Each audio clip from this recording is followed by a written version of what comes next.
Thanks for tuning in to this episode of the Gaming Stooges Talks podcast. We are the Gaming Stooges. I'm Jack. You can call me Cloud. And I'm Landon. We hope you enjoyed today's discussion, and if you do, please consider subscribing to our YouTube channel, following us on Twitch, or joining our Discord. Let's get on with the show.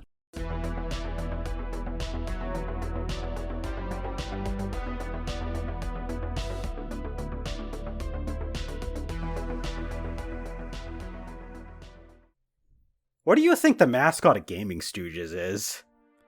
It's Trader, obviously. Trader. True. Although once Trader passes eventually, I mean, he's an old man, it's coming, it'll be Cheese Whiz. You could say I think Cheese Trader's Whiz. going to outlive... I think Trader's going to outlive Gaming Stooges. Let's be real. Welcome to today's podcast where we got a double feature. It wasn't originally gonna be one, but here we are. Our first topic, though, today is we're going to talk about mascot characters. That won the poll. And mascot characters are pretty popular. Nothing new. We know a lot about them. We love a number of them. They've evolved over time with the companies that utilize them, as well as the gaming hardware that they helped catapult into success. So, speaking of that note, I think we should really start our discussion right there, where mascot characters really had an explosion of just a lot of mascot characters. And that would be in the early to mid 90s. You got the mascot platformer wars in the 16-bit era. Now, there's been a lot of stuff before that, but I think this is really where like the core of our discussion can really begin, because Jesus Christ, how many mascot platformers were there during the 16-bit era? 3. There was more than 3. I'm going with 3. I mean, you've got stuff like, obviously you've got Mario, who represented Nintendo. You had Sonic. Then you had Bubsy with Acclaim. And that's it. That's it. Just those 3. Bubsy. You know, let's not even talk about, Gex or like any of the other, or Bonk. No Bonk. Don't want to talk about Bonk. Not the core 3 pillar. No. I love how Bubsy's been allowed to get into the core 3. But When we talk about the core 3 mascots of all time, we're talking Mario, Sonic, Bubsy. and Bubsy, of course. So, I assume this is probably where you guys have started your experience with getting exposed to this sort of phenomenon with like mascot platformers, mascot characters as a whole. Like, obviously there's stuff that comes before, but like this is probably where, at least for me, I don't know about you guys, where like I can trace a lot of stuff back to. I would say it's the easiest era to go back to. I mean, prior to this, Mario was your flagship for the NES. Don't forget, E.T. was the famed mascot of Atari. Oh, True. I'm sorry. The Pong paddle, actually, Yeah. I think was Pretty good for one. being realistic. The Pong paddle.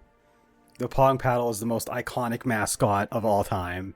How could we forget? When I see a Pong paddle, that's what I think of. I think of disappointment and failure. So yeah, Okay. Atari. So, what do you think of when you see a Tetronimo? Oh my god. Does that mean the mascot of the Game Boy is a Tetris block? Yes, that's what I'm trying to get at. I don't remember how would you say pronounce yes. the name of the thing, but that's what I was trying to get at. Tetris Tetramino. block. Tetramino. Tetramino. Thank you. You're welcome. I mean, Hi, where are we? Jack, you're a Yeah. big fan of platformers, more so. Yeah. I mean, we all like platformers, but I feel like you are the platformer guy out of the 3 of us. So, what would you say is like some of your earliest experiences with these mascot platformers? Sonic. As a Just child. Yeah. I mean, It all goes back to Sonic. I guess it's probably just about the same for me. Like, I've played a lot of platformers, but I wouldn't say a lot of them were like the the Mascot platformers of the time. I definitely played less of the actual Mascot platformers than just platformers in general. Like, I didn't get to play the Bubsies of the world. I didn't get to play like I don't know if this is really a Mascot, but it is like an iconic platformer that you'd think of in like the same vein as like the 16-bit the Tasmanian Tiger games. I never played any of those. I never played Rayman. I know this sounds blasphemous. Never played a Rayman game before in my life. Which, Jack, what are your thoughts? I mean, that's fine. But I like Rayman. I'm not like... Listen, the 2 Rayman games that I really, really love are Origins and Legends. The other ones are all like, they're good, but I'm not like in love with any of them. Yeah, but he hasn't played either of those. I mean, I knew that already. Yeah, but you should. You're like, this is not new information. Be mad at him. Yeah, for the podcast mad bit, you're supposed to be mad at me. You're supposed to be How like, dare you? Thank you. God Thank fucking you. damn you, Cloud. Jesus. I can't believe I had to fucking force that out of you. I did play one Gex game. I have said this before though. That's amazing. It wasn't even like one of the console ones either. It was the Game Boy Color port of one of them. Damn, fucking played a Gex game before he played Rayman Legends. Does Gex even have jokes in that one? No. There's like no. What's the point? There's the What's the the story. point? I was gonna say the story's been largely stripped out of the Game Boy port of Gex 3. That's Like there's not Gex 3. Yeah. You're just playing Lizard. Lizard. Listen, it's not Gex if he doesn't say jokes. True. Yeah. You're right. But speaking of Gex, that actually is closer to like the part of like Mascot platformers that I'm really well acquainted with, which is the early 3D era. Ooh, that'd be the late 90s when we saw 3D platformers and 3D games come to fruition. That was when a lot more of like they were still doing Mascot characters and they got even more popular there. I mean, you had stuff like Crash Bandicoot and Spyro the Dragon. They were like dual mascots for Sony. Sony also had like a few other... Sony's kind of weird about this. So like with Nintendo, you have like very defined mascots. You've got Mario, you have Donkey Kong, you have Link as like kind of one of the, the big mascots. And then you get to Sony. Kirby. You have, Kirby, like very defined mascots, and they're based on like different sectors of what they focus on with their games. Like Kirby at the time was, their portable division, stuff like that. But like with Sony, they just kind of like took any character that was like popular for them, and they were just like, go get them. So you had Make 3 games. Yeah. Thanks. So you had Solid Snake became kind of a mascot when Metal Gear Solid came out. You had Crash, Spyro. I forgot to mention this, but another really big mascot obviously was Mega Man for Capcom, which is Capcom's interesting as well. Kind of want to talk about Sony and Capcom together because they are the kind of company where, unlike your Sega or your Nintendo, those companies, they have like, defined mascots that just kind of consistently carry throughout their existence. You always know that they're like a big mascot of Nintendo based on, wherever they came from. But like with Sony or Capcom and stuff like that, they have their mascots, but they can kind of shift based on whatever is really like going well for them at the time. With Sony, it started out with, Crash, Spyro, but later on you would see Ratchet and Clank, who have remained, mascots for Sony for pretty much since they came out, but they've gone on and off of when they were like prominent. You'd have, Kratos. You'd have Nathan Drake became a mascot, where like he was a big. They were his like kind of like the. I want to think of like another term besides mascot character, but the character that they really put front and center to like be the face of the company at times. Prevalent IP man.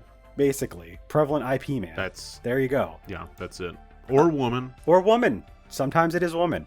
I mean, in or non-binary option. I mean, you know? for That's Crash Bandicoot. Way Forward has kind of turned Shantae into their own mascot, so like that's. I mean, Shantae is the Way Forward character. I was gonna She say is. Shantae has always been like Shantae is the series that Way Forward wanted to make and funded by making everything else they did. True. Yeah, until like until they started making like the Mighty games as well. Like they've been able to dabble in more of their own original IPs, but Shantae was like their first and their continued biggest. Yeah. For sure. But yeah, and then with Capcom, you have stuff like, you know, Mega Man is supposed to be their main mascot, but you've also got stuff like Ryu from Street Fighter. He's often like kind of just in and out as a major character. They sometimes even like prominently use Phoenix Wright and other, you know, like just based on their various series, they'll take like iconic character and they'll just kind of like put them as like a forward face for the company. I think it's kind of interesting. I do have to ask though, when it comes to this era of like the late 90s until like the early 2000s, where like this shift happened, this is definitely where we could actually remember games that we played a lot more often. Which of those mascot characters from these various companies kind of clicked with you the most? Jack? Are you asking me first? Okay. I mean, you are you're usually always you're first, Jack. you're always well, first. Like, I don't know. Someone else can chime in if they want. I don't have to be the first person to speak. All right, fine. I gotta keep you on your toes. I'll go first. All right, Landon, you go first. Sly Cooper and his Thievius Raccoonus. Sly Cooper is go. a good one. Yeah, except he was never. Definitely Ratchet was, I feel like, the more popular. Yeah, And then they used you had Ratchet, Jack. and you had Sly Cooper. I mean, it was like the three pillars, sort of like your more whimsical. I'm using whimsical because you wouldn't call Kratos whimsical. No. Yeah. Oh, you don't think Kratos has whimsy? No, Okay. especially not a PS2 era. Would you call Shadow of the Colossus whimsical? More whimsical than Kratos. Okay, fair. Well, Debatably. but I mean, Shadow of the Colossus also isn't like a mask. Like, doesn't have like I know really a it's mascot just like character. I'm just So- imagining like the giants from Shadow of the Colossus or the Colossi themselves. It's as, like the it's like mascot. the Titans from Attack on Titan are the mascot. Yeah, that's what I go to see. True. But I mean, Sly Cooper definitely was. I never like. I feel like the biggest of the PS2 era, but like, I don't know. That was the one that I got into for that era of character. And I guess if we're going with other companies, Pikmin was like for GameCube.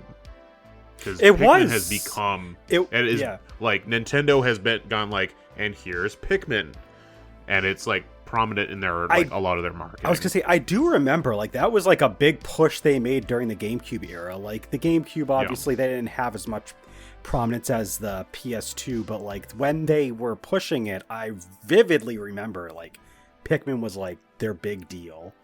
And I mean, you kind of have to expect that because it was like, you know, wasn't that a Miyamoto? It's a Miyamoto. Yeah, so like he wanted it, so like they had to do it. They had to like, and I mean, it paid off in a way. It was never as successful. They're also pretty marketable. Yeah, like that is a key factor. Is usually you have to have something that stands out and is marketable and recognizable, and like Pikmin are fucking like, yeah. You can see that and you're like, oh yeah. So, and it's cute when they use them for their like little transfer, and they carry the fucking shit around, and when you're doing a system transfer. So when you can do nice. that and like it's an Easter egg for fucking that, then yeah, it's a good choice. It's gonna be yeah, it'll be something that becomes iconic during that period of time. Those were like the two that I would say are like the standouts for me. Okay. That developed during that time. Jack, Did you wanna go, Cloud? you really don't want to go, do you? I'll go. I'll go if you want. It just sounded like you wanted to go. Yeah, because I actually was thinking about a lot of. This was the period, so like this, like late 90s, early 2000s, I was definitely exposed to a lot of different Mascot characters vis-a-vis their games. Like Pac-Man, obviously a big one. I wasn't actually really a Mega Man guy until a lot later.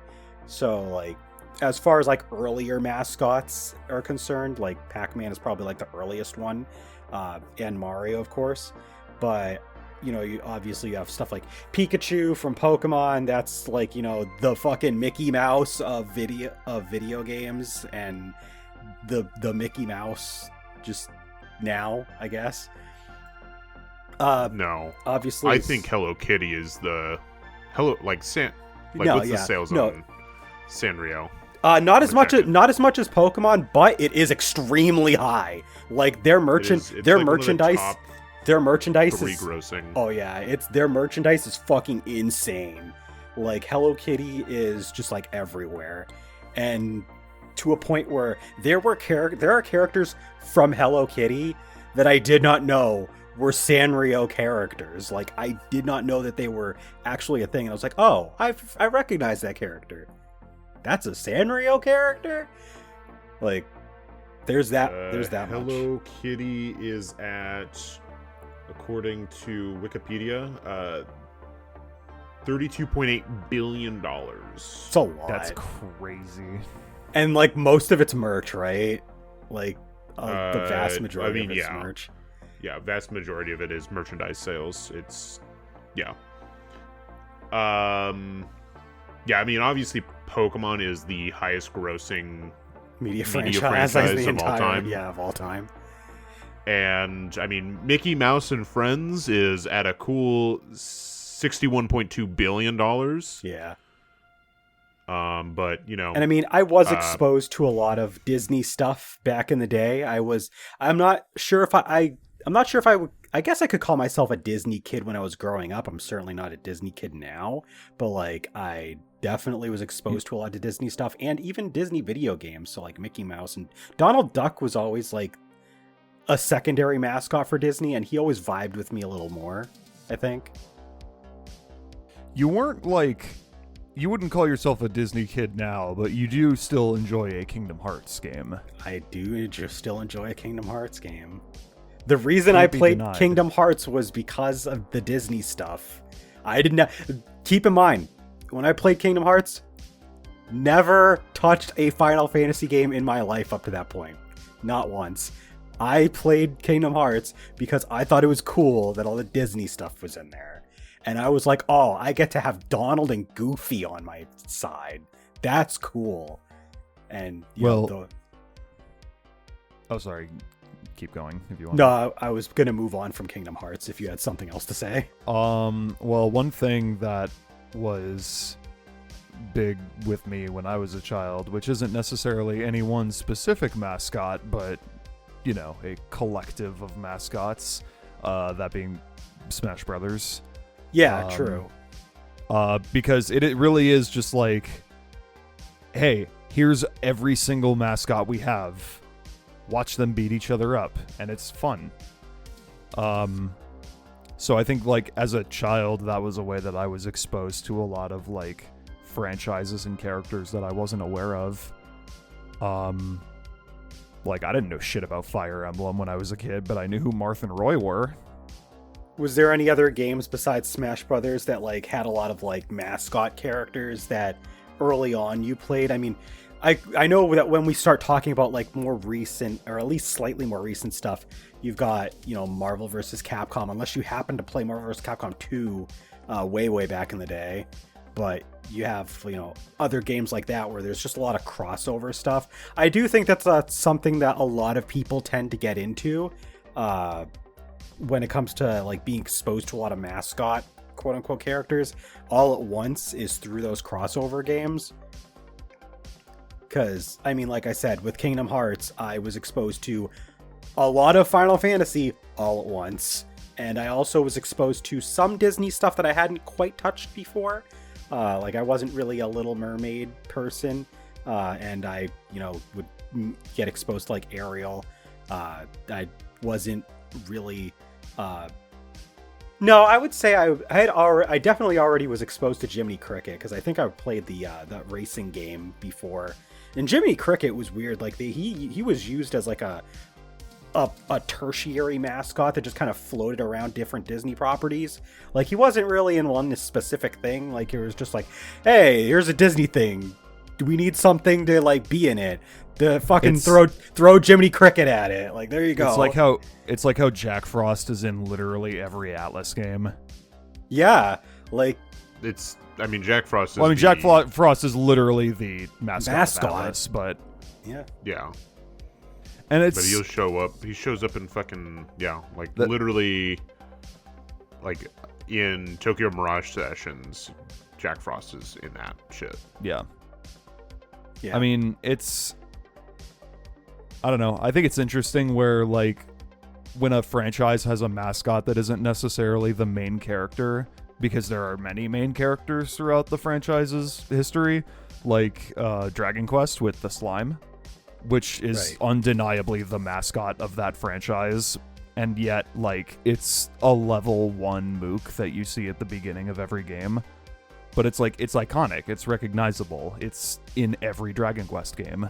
They do something similar to that in easiest thing to make merchandise off of. They do something similar to that with Final Fantasy as well. Since you have Moogles and Chocobos, they were introduced not in the first game, in the second game and third game. I think Moogle came in the third and Chocobo in the second, but like they were introduced super early on, and they've basically been used in like everything that they can put Final Fantasy in that will help market it. Like that is like Landon was talking about with the Pikmin and Nintendo for a good long while. Like that was just kind of like a character that they just threw in to like help, market stuff, and it just kind of caught on. They were just like little popular, not unique characters, but like a species of character that was easily marketable and pretty iconic. And that's something that it's interesting when companies do that, because you have mascots that are like Mario, Sonic,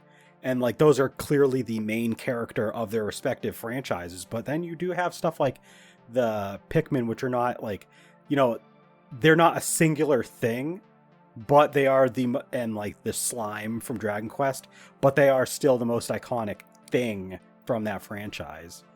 I think it's kind of interesting how there's like some franchises that do one or the other.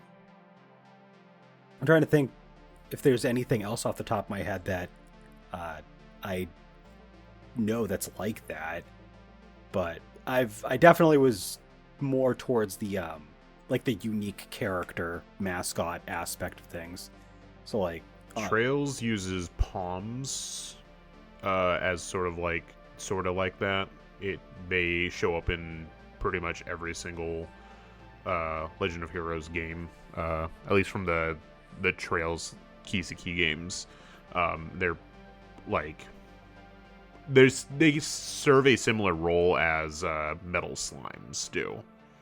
Oh, okay, as like a hard to find I think I remember enemy that is very evasive, that wields a lot of EXP. So like they become, because of that, like they are one of the more iconic ones. And then I would say that, because especially like the Trails games have so many fucking characters at this point, right? That like, I mean, you have your like Reen's like the poster boy of Trails at this point, but I mean, you have like Estelle and Joshua are super popular characters in it. You also have like Lloyd was one of the main characters as well. So like other main characters, but like Reen's definitely for that. But there's some of the monsters in that tend to like stick out more than others. Right. To go back to your question about crossover games, because I didn't actually get to answer that. I would say the two things that like brought a lot more IPs to my attention: Tatsunoko versus Capcom, because I didn't play I have played Marvel versus Capcom, but I would say Tatsunoko one brought all of Tatsunoko to my attention because I hadn't seen any of that shit. Yeah, Al says the creepy sheep. That's one of the enemies that I was thinking of for Trails. They show up in a lot of the Trails games. So Tatsunoko versus Capcom, not just for all the Tatsunoko characters, but there was a decent amount of Capcom stuff that I may have known about, but I hadn't like played a game of. But then Project Cross Zone 1 and 2, because that has a bunch of stuff from Sega, Capcom, and Bandai. Right. And so it's like stuff like Tales of Dot Hack, Xenosaga with Cosmos. Xenosaga. You've got a lot of fucking weird fucking shit crossed over. So you have like Resident Evil, Street Fighter, Tekken, like all Darkstalkers all mixed together, like trying to pretend like it's a whole like world that makes sense. I mean, fucking Phoenix Wright shows up in it, and there's a plot line where he's trying to defend one of the people from Yakuza, like a dragon, like in it. Like that's how he gets like thrown into Project Cross Zone 2. That is wild. Yeah, so there's like it's like that, especially because it's fun because they're like, these are IPs from like all over the place. I mean, even like Project Cross Zone 2 has Crom and Lucina and Fiora. That's so weird. Like, in it, and they're like, yeah, this. I mean, it's not. It's like it's more set up like a multiverse than it is like a one world. But it's like these all exist together, and like these people kind of know each other a lot of times.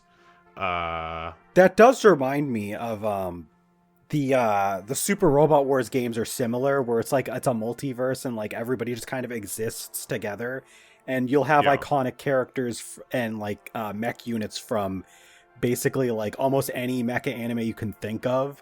So it's kind of a similar boat. Like I couldn't talk nearly as much about Super Robot Wars as Al could, but I think he knows where I'm getting at in the chat, where like it's a similar thing where and there is like a big story involved similar to Project Cross Zone. So like it's not just Super Smash Brothers or like your versus Capcom games where they're just kind of thrown in there just to fight. And it's like there's an actual like lore aspect to it. It's crazy. I wish we would have like more of that sort of stuff where it's like one thing where it's like fucking Fortnite when they just put a skin on a character model versus like an actual story of like characters that are like coming together. So I know Project Cross Zone is not everyone's cup of tea, but like I fucking like just the bonkers idea of like the storylines for that, like Sakura Wars and fucking Mega Man X being in the same game, and yet it makes sense. Yeah, I was just checking our Patreon, so I know what I'm talking about when we get there. Are we already there? No. It's already that time of the day? No. We still have quite a bit to talk about with Mascot characters. All right, don't check out the Patreon yet, folks. We've only just scratched the surface. We've only really talked about stuff that's like mostly from like early 2000s and back. Like we can talk about how things changed over time as well. Like we would get a lot more as like we were talking about whimsical mascots at one point earlier. It definitely, we could tell based on, and this was a wider gaming thing, but like they just started having like games were getting more mature, and like not us specifically, but like the wider demographic of people playing games, they wanted more mature games. So you ended up getting for a while at least, more mature mascots. Like I mentioned Kratos a while back is for Sony, late into the PS2's lifespan. But you also had Master Chief coming right out of the gate for Microsoft. That was a big one. You would get, again, characters like, this was more near the tail end of this kind of phenomena happening, but you have, during the PS3, you had like Nathan Drake. Sony also... Nathan Drake was the entirety of the PlayStation 3. Pretty much, yeah. The first Uncharted was... early on. Very early. Right. But yeah. They started especially with Metal Gear Solid 2, Sony was really... even though he wasn't exclusive, like they kind of like used Metal Gear Solid as a flagship series for PlayStation, since most of the time, at least, the games would start with PlayStation or would be primarily for PlayStation. So you had Solid Snake was like your big character there, even if he wasn't the only major character from that series, he was still like the face of it. So, and there was still signs of it like a little bit earlier on, but you didn't see that kind of like floodgates open up, because you had mascots like Lara Croft in the 90s. Even Samus was a bit of an icon for Nintendo for a very long time, until the series kind of went dormant for a little bit. But like Samus is a little bit more. She's still used in like popular marketing. Exactly. Like even when like Metroid was slightly more dormant than what it like. It's definitely more like utilized than the average franchise that Sony uses. Sony used to, for a little while, they were using the monkeys from Ape Escape, which, going back to another like non-specific character, but like a species. They used the monkeys from Ape Escape for like marketing and as like a mascot of sorts, and then just completely stopped doing it after a while. And then they tried again, and it's weird too, because like even after we would get like more mature mascot characters such as Nathan Drake, Sony still wanted like a kitty mascot at the same time. So like they would introduce a new one if they didn't have one already. So like they started giving us Sackboy when they did the Little Big Planet games on the PS3. Sackboy. Now we have and then Astro. Later Astrobot. Like Astro being introduced on PS4. 4 with the VR, right? And then he would just become the de facto PlayStation 5 mascot between Astro's Playroom and now Astrobot, that just recently came out not too long ago as the time of our recording for this podcast, just a few months back. You know who my favorite Sony mascot of all time is? Fat Princess. You gotta hand it, right? No. You gotta hand it to Fat Princess, Landon. I gotta hand it to Fat Princess. I do actually like that video game, so fuck off. Damn. Who said I was kidding? Not to you, Jack. No, he knew I was kidding. Clown. Yeah. No, my favorite is the 1997 Chevrolet Camaro Z 28th 30th anniversary. Yeah. That's my favorite mascot character for Sony. Is that like a car from like Gran Turismo or some shit? It's from one of the cover cars from Gran Turismo 1. Hell yeah. Okay. Perfect. That makes sense. Fucking, it's their best. Why was Gran Turismo not repped in fucking PlayStation All-Stars? True. Why can't you play as a car? Why can't you be just a car? You can be just a man. Why can't you just be a car? Good idea. Yeah. Another reason why that game failed. They said you wouldn't download a car, and Sony said, "You're right." You're right.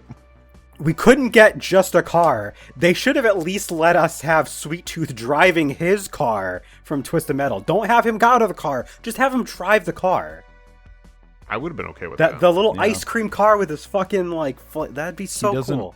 He doesn't have a car in the game. It's so weird. He's man. from a franchise. He's like the Captain Falcon of PlayStation All-Stars Battle Royale. Let's be real, because Captain Falcon also didn't have his car. He's kind of the Captain Falcon of Sony. He really is.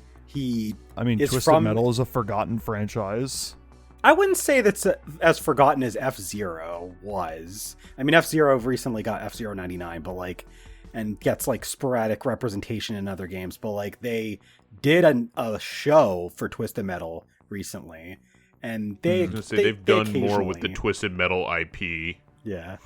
Maybe I'm just not paying enough attention. Than F-Zero. It's really interesting too, because like they've definitely tried to make Sweet Tooth a mascot for PlayStation, but he is like one of those like lower tier mascots where they just kind of bring him in and out, and they have to sometimes kind of reinvent him. Like they, really delved more into his character in Twisted Metal Black on PS2, and they came out with the show. So like they're really trying to make him into something. He just never is as big as like their bigger icons.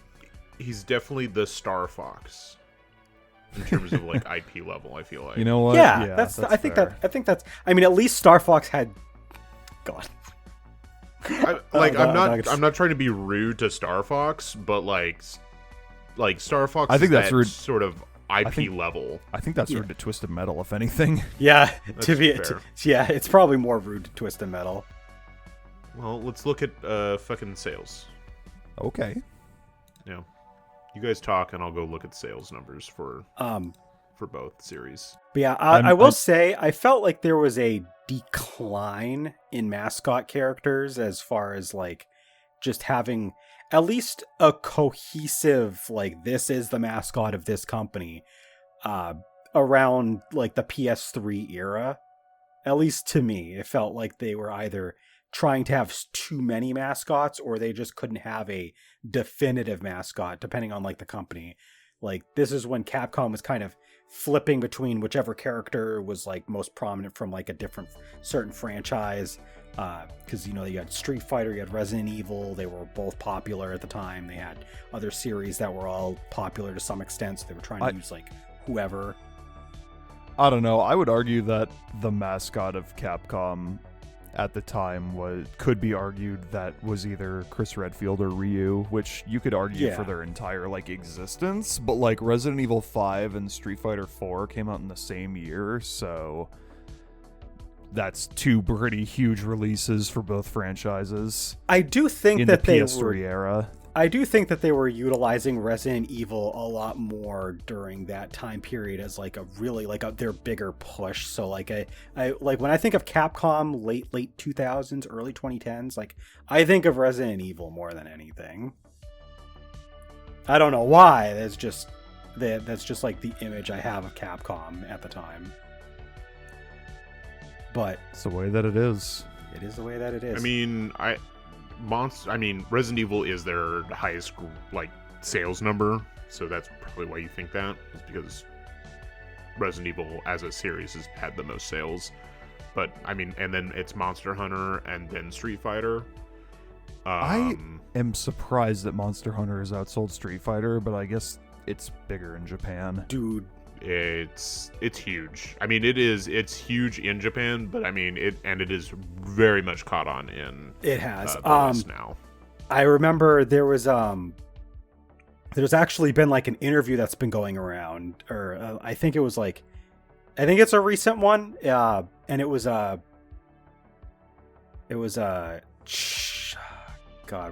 what was his name? But it was one of the guys behind PlayStation, and it was I think it was Shuhei Yoshida. And he was asked like, what was one of the most like stressful moments, like most like just like not good feeling moments when you were at PlayStation, and he said two things. One, when the 3DS got exclusive rights to the newest Monster Hunter, and two, when the 3DS got dropped to $170, or dropped in price. Obviously he's from Japan, so like it was a price drop in yen. But like those two things, like because the Monster Hunter was fucking huge on PSP. Like that single-handedly sold PSPs in Japan. And that's another reason why we over here might not think of the PSP as much of a success as it really is, because it didn't have the killer app on the level that Monster Hunter was for the PSP in Japan. Like, Listen, that really over- killed. Over here, the PSP had to compete with America's system. The Nintendo DS. DS. And Go the listen to mas- that podcast. and the mascot of the DS, the Nintendog. True. You can't beat the Nintendog. But which Nintendog? Or is it Labrador and Friends, Dachshund and Friends, or the third one? I forget the third one. The golden retriever. It might have been Golden Retriever. I don't even know like if they actually like had sales split up between the versions to like which one sold the most. Nintendogs. I think the real mascot of the DS is the PictoChat icon. Oh, it was Dalmatian and Friends. That's what it was. Dalmatian and Friends. It was Golden. Is Golden Retriever the 3DS? One of the 3DS games? I think so. Maybe it also could have just come out later on DS because like I know that DS that had I think the DS had like another set of Nintendogs games. It had like 18 Nintendo games. So it could have just been one of the later releases of on the DS. But to be honest, the only one that I know from the 3DS is Nintendogs and Cats, so like I don't know. But I think there's two of those. And I didn't even know that there was two. I thought there was just one. I think there's two. I don't know. We haven't done the Nintendog podcast, so it's impossible to know. You're right. Yeah. But yeah, I don't know about you, but like the 2010s definitely feel like a little bit more of a blur as far as like higher tier, like higher caliber like AAA companies and their mascots. But I think there was a lot of indies that were really stepping into their own, that were able to have mascots of their own. Like we talked about Way Forward earlier, and them having Shantae, and she has grown to have like a big cult following. She's really popular now. But there's been other companies, like you had now called Choice Provisions. They had Commander Video, the Bit Trip games. Even to this day, he is still like their main character of sorts. Even when they step away from him to do other stuff, like he is kind of still like their mascot of sorts. So you have some indies have actually become successful enough to have mascots. I'm sure like if Christian Whitehead in his studio that like made Penny's Big Breakaway, maybe he maybe 10 years from now will come back and like Penny is like his mascot. Who knows? I'm sure it'd be interesting to see. That would they be have to release another game though. True. Okay, I'm here to make a correction about Nintendogs that I commented on earlier. The first 3 Nintendogs games released in America are Dachshund and Friends, Labrador and Friends, and Chihuahua and Friends. And there is a Japan exclusive Shiba Inu and Friends. That I expected. Unsurprisingly, Dalmatian and Friends came out a year after. It is the Pokemon Emerald of Nintendogs. So it has a battle frontier. Sick. And then is the Nintendogs and Cats, is that French Bull and Golden Retriever? I don't know if they... Okay, there was Golden Retriever, French Bulldog, and Toy Poodle. I got two of the 3 of them. And then also Japan had a Shiba Inu and New Friends. Fuck. Gotta go to Japan. They love the Shiba Inus in Japan. Yeah. I mean... Well, they just run wild. I think there's more Shiba Inu than there are people. I want to ask Landon, though, like, going off of the indie mascots, like, what would you say are some, like, prolific ones for you? Prolific? Iconic? From Popular? indie games? I mean, I can tell you ones that I know of. Okay. There's... we talked about Commander Video while you're looking up Nintendog shit. But, I mean, he would probably be the most iconic to me. Quote from Cave Story. Quote from Cave Story is a big one. I would say Meat Boy from Super Meat Boy is an iconic one nowadays. There is Shovel Knight from Shovel Knight. Yeah. it helps if your character Is the name of the is game. Yeah. becomes super easy to be like, oh yeah, that's Shovel Knight. That's Shovelman from Shovel Knight. I mean, I'm sure that there's people out there that look at Commander video and they're like, that's the bit trip. That's the bit trip. The Bit Trip. That's Charles Martinet. That's Charles. Oh my, that's him. That's Yeah. him. He's right there. Let's see. Did I say Isaac from The Binding of Isaac? No, you did No, not. But but that's a that good is- one. I would That say is a that's good another one. one. What's one more? I can do this. I'm gonna pee my pants. Hold on. Whoa. Hold on, let me pull up my Steam library. Yeah, pull up your Steam library while I piss my pants right now Okay. live on Twitch. Go for it. Twitch.yeah. Twitch.yeah. Twitch.yeah. Twitch. Fucking The Joker from Balatro, baby. Balatro mention. Balatro. God damn it. What about Dave from Whoa Dave? Whoa, Dave. I don't. Whoa, I mean, Dave. Dave's not. I definitely not as iconic, Well, unfortunately. yeah, obviously. Because they've only but- done the 2 Daves, and they haven't even re-released.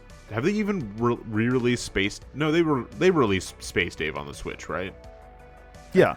Think so. Okay. Space Dave was originally a Switch game. I was gonna Okay. say it's so hard to remember because the Switch has like 10,000 games on it. Yeah. Well, I have yet to get a physical release of either Woe or Space of the Dave. So We need a collection package. I need a collection of Woe Space Dave. Whoa, I would love it's that. space. I would love that. I don't know, like Kid Icarus. He's like a fucking indie, like fucking mascot. Perfect. No notes. Yeah. I I mean, the amount that fucking Nintendo has used him. There's Twisted Metal, Star Fox, Kid I mean, Icarus. True. None of us play this game, but like objectively Minecraft Steve. Very True. famous, very popular. Yeah. I mean, I think the Creeper is more of the iconic character from Right, that. yeah. It's kind of like a Dragon Quest situation where like the iconic thing is like the main, like the most popular enemy that you see. Because there's so many There's so fucking much children. so much that- merchandise of Creeper. I was gonna say Buy you the you did Creeper. work at a GameStop for like almost a decade, so Yeah. you would know. Yeah, like that. I mean, any of the like animals were super popular, or like the what is the fucking End Dragon or Enderman? Ender Endermen. Dragon. Yep. Yeah, those are super popular. But like, I mean, the pig or the goat or the cow, just because they're in the Minecraft like look. Yeah, Any or, fucking creature from Minecraft is Yeah. fucking popular. But the creeper was the like more marketed one, I would Right. say. Yeah. Like Especially fuck- because fuck it was Steve. a unique thing that Minecraft had. That like you're not gonna see Creeper in like, I don't know, Gears of War. Yeah, So- but you could see Steve in Gears of War, so Yeah. yeah, in his whole blocky form. So there you go. I could easily see that. That's Yeah. that's definitely how that works. Actually, I had one interesting question that I was thinking of, and I have an answer for it myself. What would you Uh-oh. say is an example of like a mascot that a company has tried to push that is just kind of like a I don't like mascot, please stop making it a thing sort of thing? Because I have one answer that literally came to mind that made me think of the question.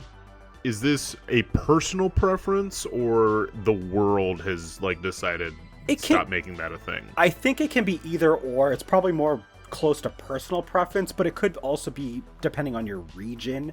That like one region just does not care for this character as a mascot. Because sometimes it's a regional thing where like a mascot's really popular in one region, just not popular in another. I mean, in the early 2010s, Dante from TNC Devil May Cry Yeah, as an true. example. Yeah. When they tried to, revision when they of changed Dante. up Dante's look, and everyone hated it, And they still tried to push so him. hard. Yep. They pushed it so hard in everything, including PlayStation All-Stars. Yep. That was. That's not the one I was thinking of. I was thinking of Yumi from Senran Kagura. That is personal preference. That but is yes, personal that is- preference. But like that is like. because she is unfortunately the most popular character in the game. Yep. Fucking, I love Wonder Bread. It's supposed to. It's supposed Said to Japan. be. It's supposed to be. Asuka was like the mascot character. She was the main character, and then Yumi was really popular in Japan, and they were just like, you know what? Yumi is the secondary mascot all the time, and you have people over here like us, and we're just like, Asuka's entire thing is that she's the main character. She says so herself. I don't know, man. that's like how it'd be like if like the Neptunia games, the mascot is Neptune. It'd be like if they just like took another character and they were just like, this character's also the mascot, and it's just like, no, she's supposed to be the mascot. Al says Marth kinda, not for his personal preference, but because Western It's true. Yeah. Fire Emblem fan base doesn't care about him like Japan compared to other Fire Emblem characters. True. I think a lot of it comes from Smash Brothers. He's in Smash Brothers, and he's like their main character from Smash Brothers because he's the main, like he's the first protagonist. Yeah, so by default he's like the mascot for the franchise. But because his game is like not our like first game, like fuck him. Is sort of like, that's unfortunately how it goes. Is like, I don't care about Marth. Yeah. You know who we really need to make the mascot of Fire Emblem? Sami from Fire Emblem Engage. The fucking dog creature. Oh, Okay. that makes sense. I've played that video game, and he said words, and I was like, huh? He's just it's just like a dog creature. Yeah. It is. It's like God or something. I don't know. Yeah. Yeah, you feed it, pet it, dress it up, just like you would any god. Another mascot that I actually thought of that's like, they're not indie, but they're definitely not like a bigger company, is the Prinnies from the Disgaea games under NIS. Like they've been able to market the shit out of Prinnies, and those are like a mascot it's kind of in line with like Pikmin or Slimes, like sort of like a species of thing that's iconic. Like, my girlfriend has never played a Disgaea game, but she knows the Prinnies. Exactly. And loves them. And they're a great mascot because you don't have to know what the franchise is about or what it is to be like, that's a fucking cool character. Mm-hmm. It's just a penguin that can explode and says Yeah. dude. Like, that's all you need to know. That's all you need to know. I was going to say, for a character that they continue to try to shove down my throat, 100% Pikachu, fuck that rat. Kill it. Landon will die on that hill. Yeah. You And could argue that Charizard. Pokemon is kind of trying to force Eevee into becoming like a new secondary mascot. It's definitely become the secondary mascot, and it's already become like kind of like a nepo baby in the same way as Pikachu, where like they've give Eevee a lot. Like, they gave it its own game as a starter. They've given it multiple evolutions. They gave it a unique Z move when they didn't do that with a whole lot of like unevolved Pokemon. It was basically just Pikachu and Eevee. Back when they came out with the Sun and Moon games. So like, yeah, Eevee's like basically a second mascot, and you find that a lot in like bigger franchises where they have multiple. It did help that Eevee was your rival's main Pokemon in Yellow. In Yellow, which was the Pokemon Pikachu fucking game. So like, it's been there since basically the start of this whole ride.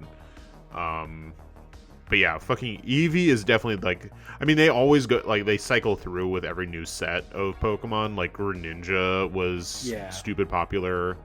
They always use their that era. Yeah, they always use their what they call first partner, but starter Pokemon or like whatever generation they're in. Like those are their mascots for that generation. But not always, because like Lucario was stupid popular for Gen 4. Yeah, true. Yeah. He ended up being like a dark horse that like became more prominent than than Piplup, Turtwig, or Chimchar. But yeah, I think it's kind of interesting. Like there are like franchises where they're like so big that at points they have like multiple, especially like monster raising stuff. Like Digimon does have Agumon, that is a very concrete mascot. But there's like a bunch of rookie Digimon and even like more like powerful Digimon that are like so iconic that like you know that like that's a Digimon, like that is like quintessential Digimon. Like you have stuff like Fridge with Gun Mon. No, I was thinking stuff like Omnimon. You have Beelzemon, you have Vmon, Gaomon, Patamon. Like there's a lot of Digimon that are all like really iconic, and they've shuffled around. Sometimes Agumon's still like, you know, your top dog, kind of like the Pikachu, but like that doesn't mean there aren't like a bunch of other Digimon that are like super iconic, because there are. It's just stuff with lots and lots of characters just naturally that happens to. I mean, it's not rooted in a video game series. It has a video game series, but like Yu-Gi-Oh's the same way, where like you have Blue Eyes White Dragon is a mascot monster, but I mean there's also Dark Magician and like fucking Blackluster Soldier and like a bunch of other ones that are popular. And then on the character side you have Yugi, but there's also Kaiba and there's also Jaden, depending on the series that they're going to. You know, there's just a lot of different popular characters. I mean, even now they've been moving up like Peach and Bowser and Daisy as like, and Rosalina as like iconic Mario characters. That's one thing I really noticed, like especially 2010s onward, is rather than make like new mascots, we're just seeing a lot of series just have like multiple prominent characters that they use as mascots. Like, and I don't think there's anything wrong with that, honestly. No, I don't think so. Especially in the case of Mario, like it's nice to have like the character diversity in a platformer like Mario Wonder does. Right. It's cool that like all of the Nintendo Switch eShop cards are like different Mario characters. Like you have Bowser, Luigi, Yoshi, they're like all on there. So I think all of them are Mario characters except for Link, though. Yeah, it's so weird. Like they're all Link is just that popular. He's that guy. He's the Mario of Mario characters. What does that mean? Mario is the Luigi. Yeah. True. In this context, like Mario's second fiddle when it comes to Link as a Mario character. Also, R.I.P. Microsoft, where the fuck are your mascots? You got like nobody. You mentioned... I mentioned Master Chief. You mentioned Master Chief. You brought up Gears of War. You just didn't mention a character from it, because I don't think there's any characters in that game. There are characters there in that game. It's just like... none of them are really mascot worthy. I mean, like, if anything, the mascot for Gears of War is the fucking Red Skull logo with the gear around it. Like, that is the mascot for Gears of War. Yeah. It's the Gear of War. It is the Gear of War. I'm surprised we didn't bring it up, but like Doom, known as Doom Slayer now, but Doom Guy, he was like an iconic, more mature mascot, and he still is today. Like, there's still people that love Doom Guy. Like, he's just... No, Doom Guy is a great mascot. Exactly. Like, it, you know, they struck gold with him, and like they don't, Yeah. You know who I think is the most popular and prevalent of the Microsoft mascot characters? He's gonna name a car from Forza, right? It's Viva Pinata. It is Viva Pinata, damn it. It should be Viva Pinata, but it is the 2008 Dodge Viper SRT 10 ARC. Awesome. Thank you for that. God, imagine if we got a Viva Pinata remaster.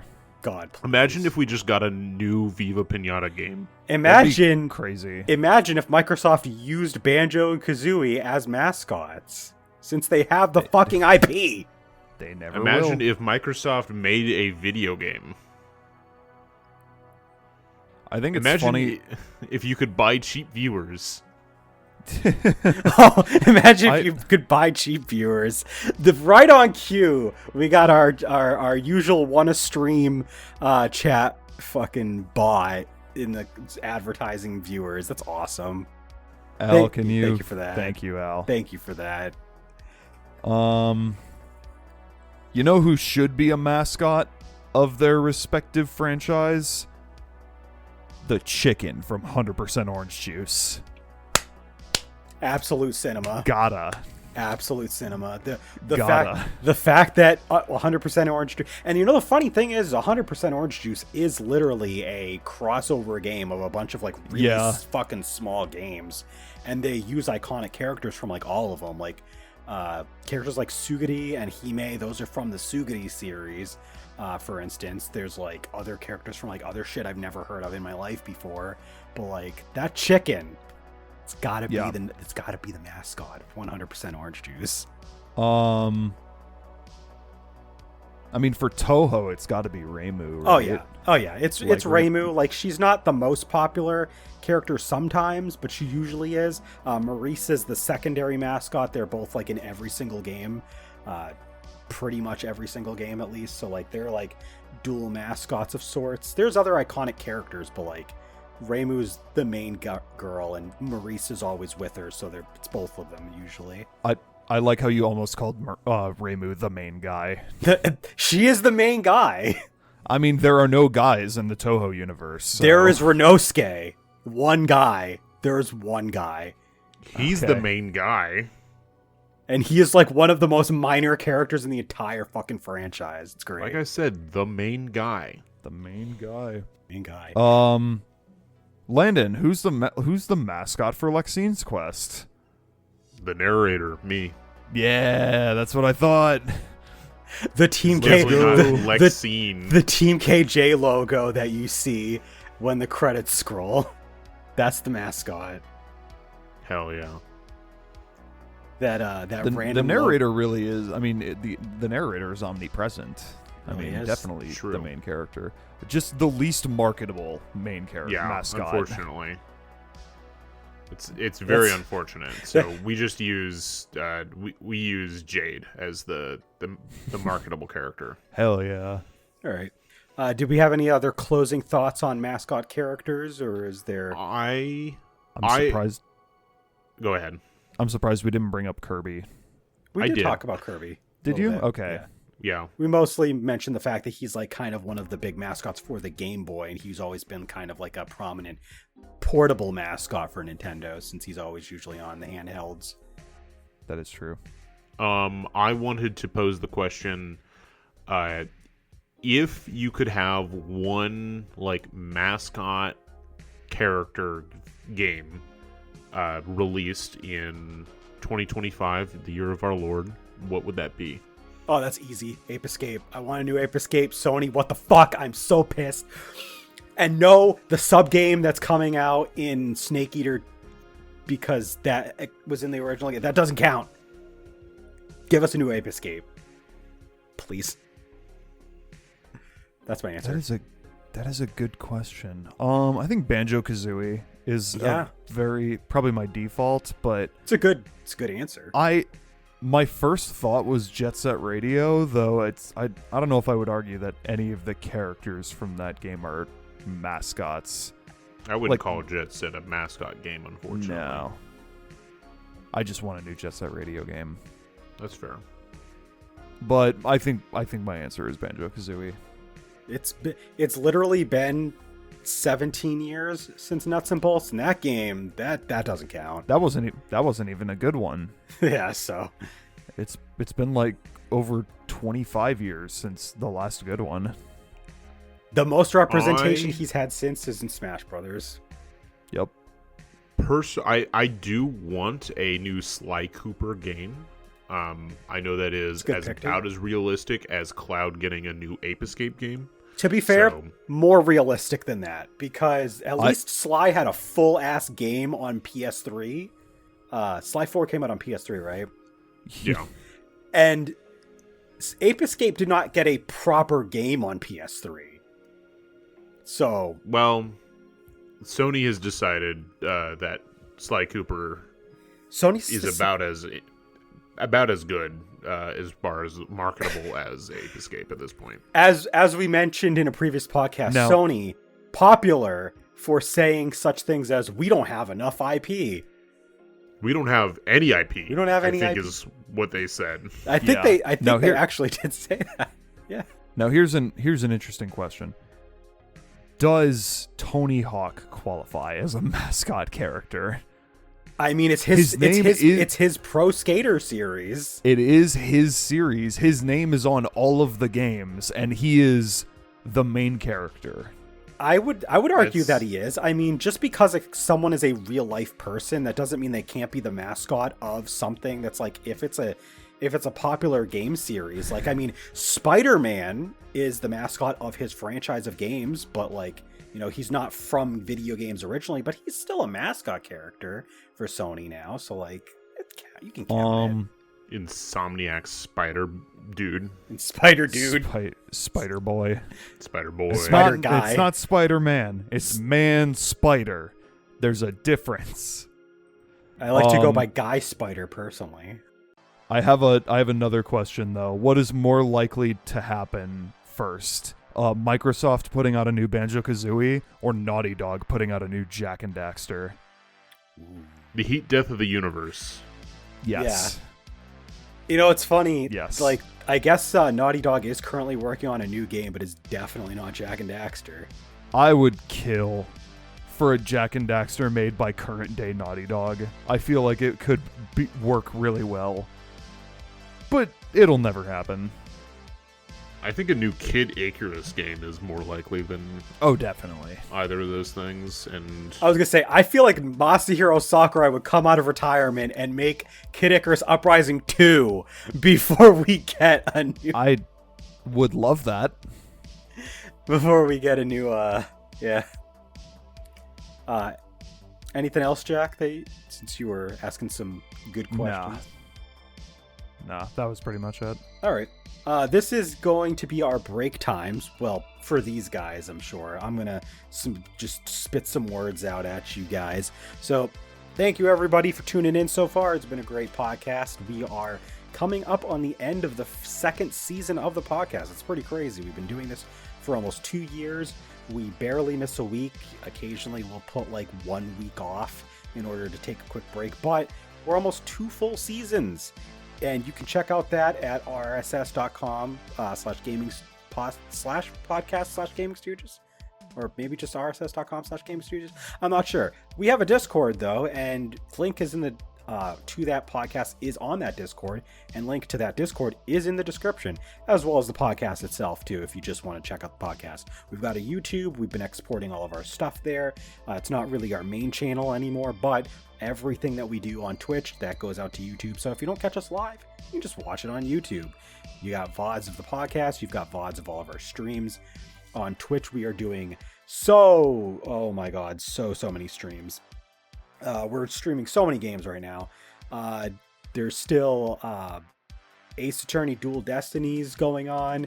Landon's still doing Dragon Quest III, HD 2D. I'll be starting the Final Fantasy II Pixel Remaster soon, so we'll finally be jumping back into our Pixel Remaster series. I do plan to get through all 6 of those by the end of this year.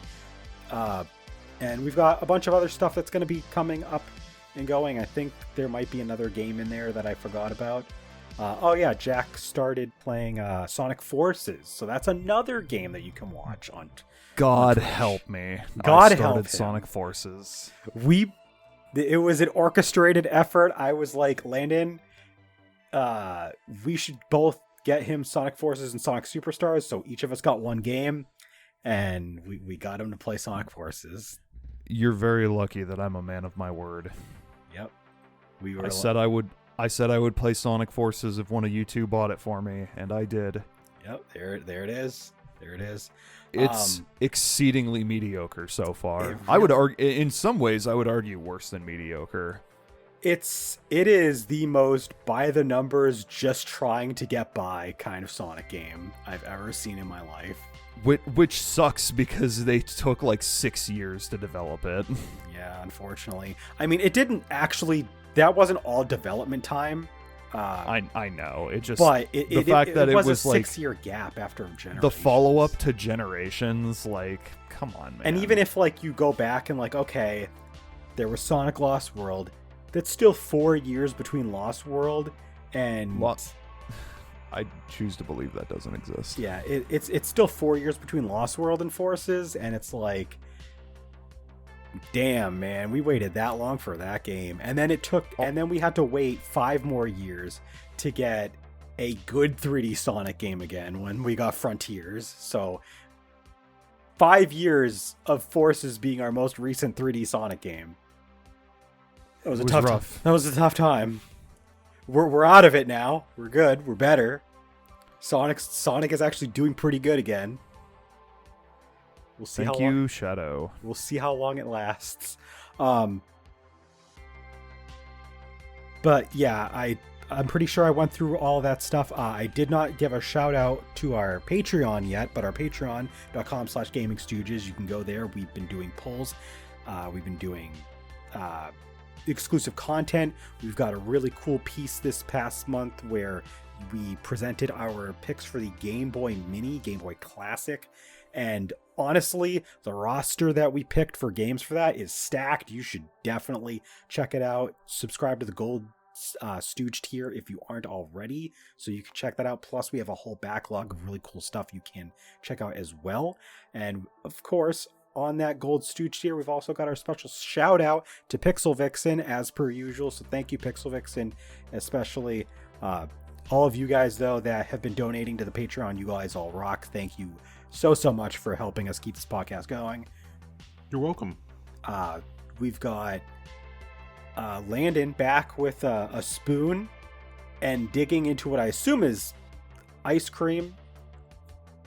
Tillamook limited edition salty caramel pretzel ice cream. Oh. Nice. Is the base vanilla? Of course.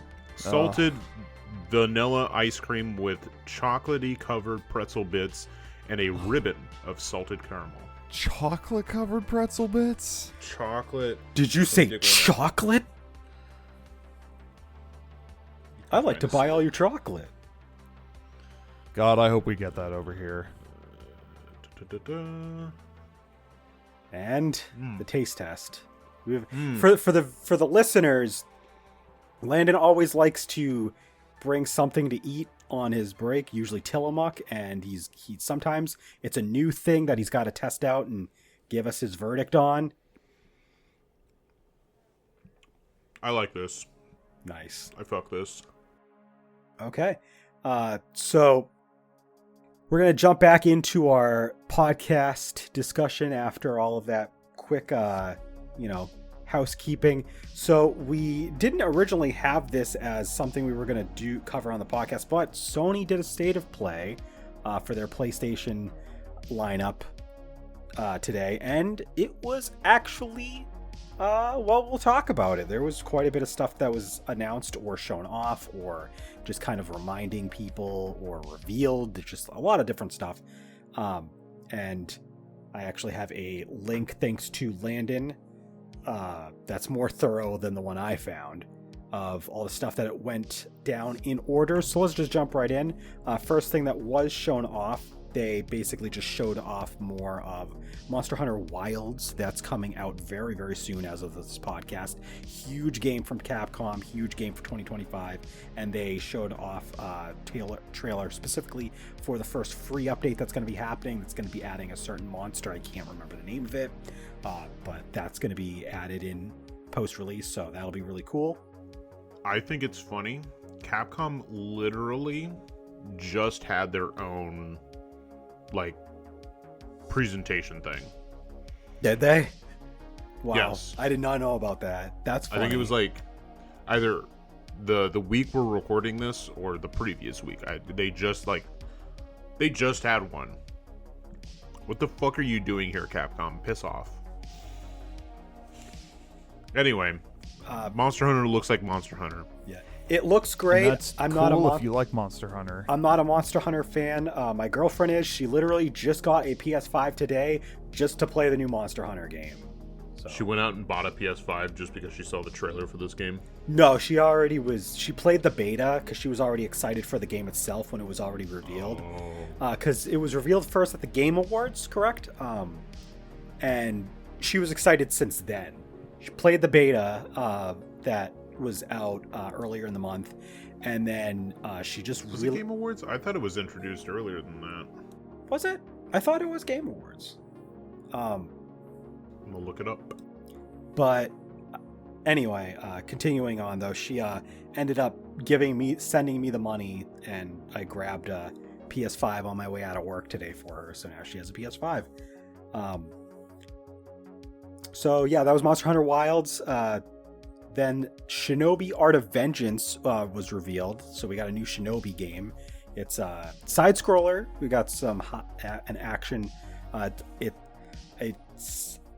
read it was not quite like a Metroidvania, but sort of, kind of. But that's pretty cool that that Sega's reviving the Shinobi franchise. Actually, Sega had a couple of things here. I'm super excited for this Shinobi Art of Vengeance. It looks fucking sick. Yeah, it's really flashy. Like there's a lot of like emphasis on like poppy visual effects for everything that's going on. It looks very stylish. So. Oh, you know what it was? It was the Game Awards 2023. Oh, that's right. It was revealed all the way. Yeah, it was revealed all the way the previous year. I forgot about that. So, like, you were right. It was originally shown off the Game Awards. Right, right event, wrong year. Wrong year. Yeah, well, he didn't specify the year. That's why I was like, I remember it being at like the game. I thought it was also shown off like during the Game Awards, like not E3 summer video gaming this year, but. Was like but yeah, okay, all right. Anyway, Shinobi looks fucking cool, and then this next game looks fucking stellar. Probably the biggest game for us personally, Sonic Racing Crossworlds. It was teased previously, but we got a full-on reveal trailer. So we got to see a lot of the courses that are going to be in the game. We got to see a lot of the characters. It does look like it is going to, as well, at least character-wise, strictly be Sonic characters. But we got to see snippets of a lot of different characters, including characters we might not have thought of expecting to see. Like Jade from Frontiers is here, apparently. So that's pretty cool. Bet the Hawk's cousin Jet the Hawk is back. Yeah, Jet the Hawk is back. A very big reveal in that trailer is that the hoverboards from Riders are returning, so we could be seeing Riders content fused into this game. So that's really cool. Fuck yeah. It looks like they're bringing back some transformed courses. It's kind of hard to tell, but it does look like the Afterburner stage is back as a part of the stage.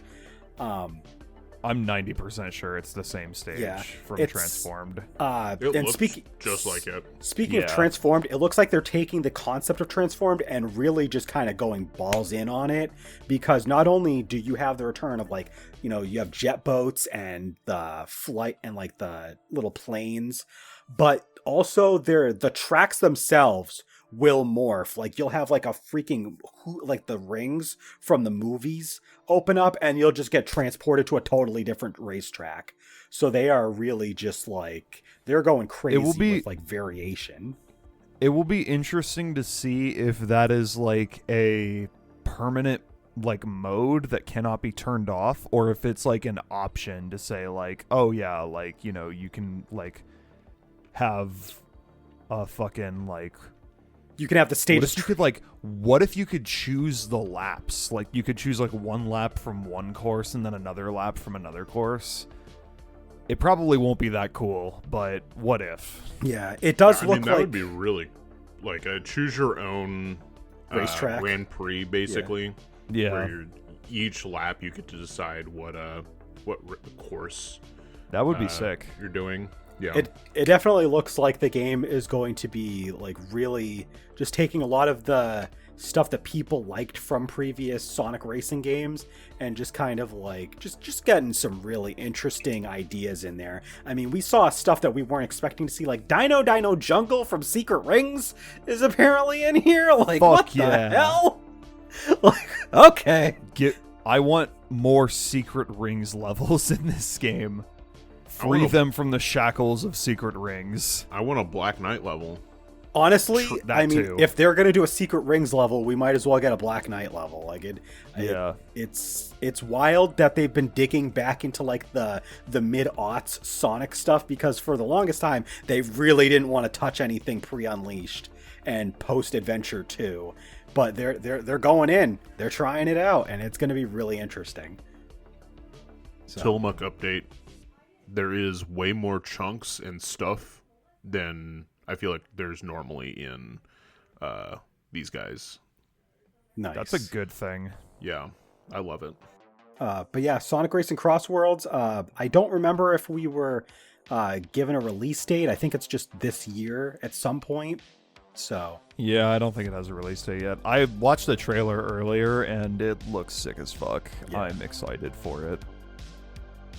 Landon, you're excited for it too. Oh yes, very much so. Only if they feature Bet the Hawk, though. Oh yeah, gotta if have Bet the is Hawk. not in it, then I don't give a shit. So now My the question, favorite Sonic character, the question, the mascot of Sonic. the question I have to ask is, depending on the platforms that it comes out on, which one are we going to get it for?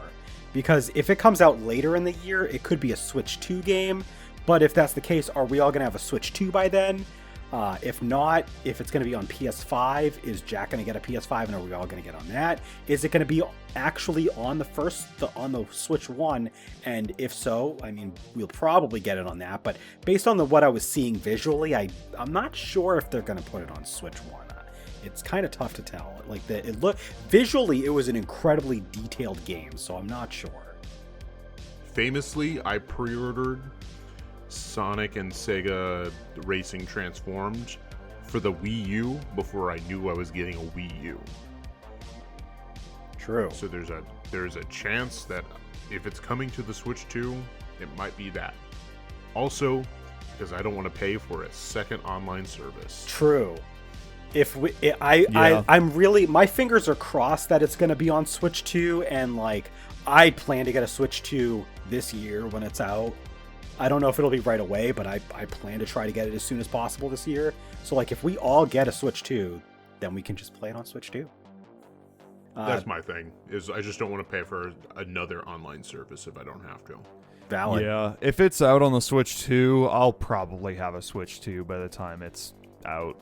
All right. So, let's move on to the next thing that was revealed was a new Digimon Story game. We got Digimon Story Time Stranger revealed. I'm mad because when Al posted the screenshot of the title for the reveal, there was a rumor of this because GameStop put it up on their website early. So GameStop kind of spoiled this.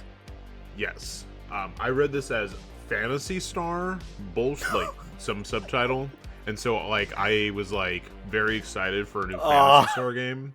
Damn it! And then that is not the case, and now I'm upset because there's no new Phantasy Star game.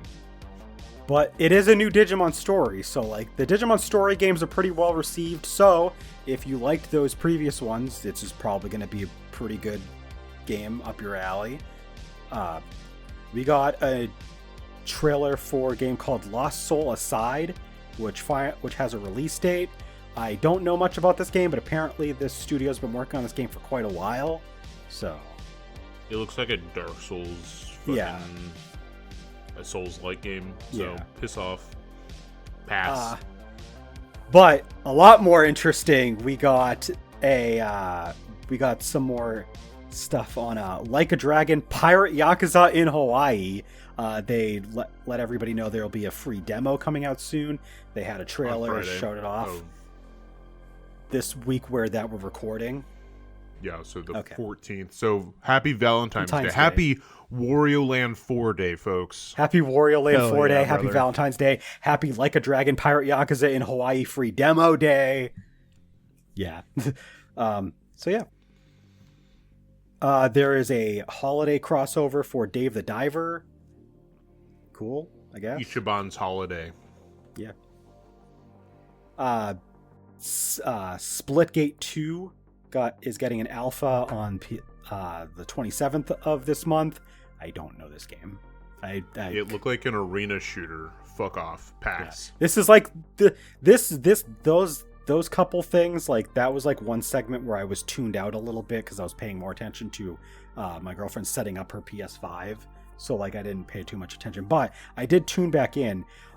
So there was a trailer for the upcoming WWE 2K game, and usually that's like not interesting at all. Like who cares? But they showed off this like new feature called The Island, and they had Paul Heyman actually get on, and like Paul Heyman is charismatic as fuck as far as WWE personalities go. He can like really sell you on anything. And this guy's like telling us about The Island. It's like this big like PlayStation Home-esque like hub that you can go to and customize your character, and it seems pretty wild. Now, I was told in our Discord server, again, join our Discord, this game is going to be on PS4, but the island mode will not be in it, which is weird. And it makes me think that like they're just kind of rushing a PS4 port out to like get whatever sales they can. But usually a lot of these sports games, since like our current gen has come out, is whatever new cool feature is just absent in the Switch and like PS4, like the Xbox versions. Yeah. So I'm not surprised at all. Like a lot of the My Player like storyline shit for a lot of these games usually gets axed in whatever, like in the past gen.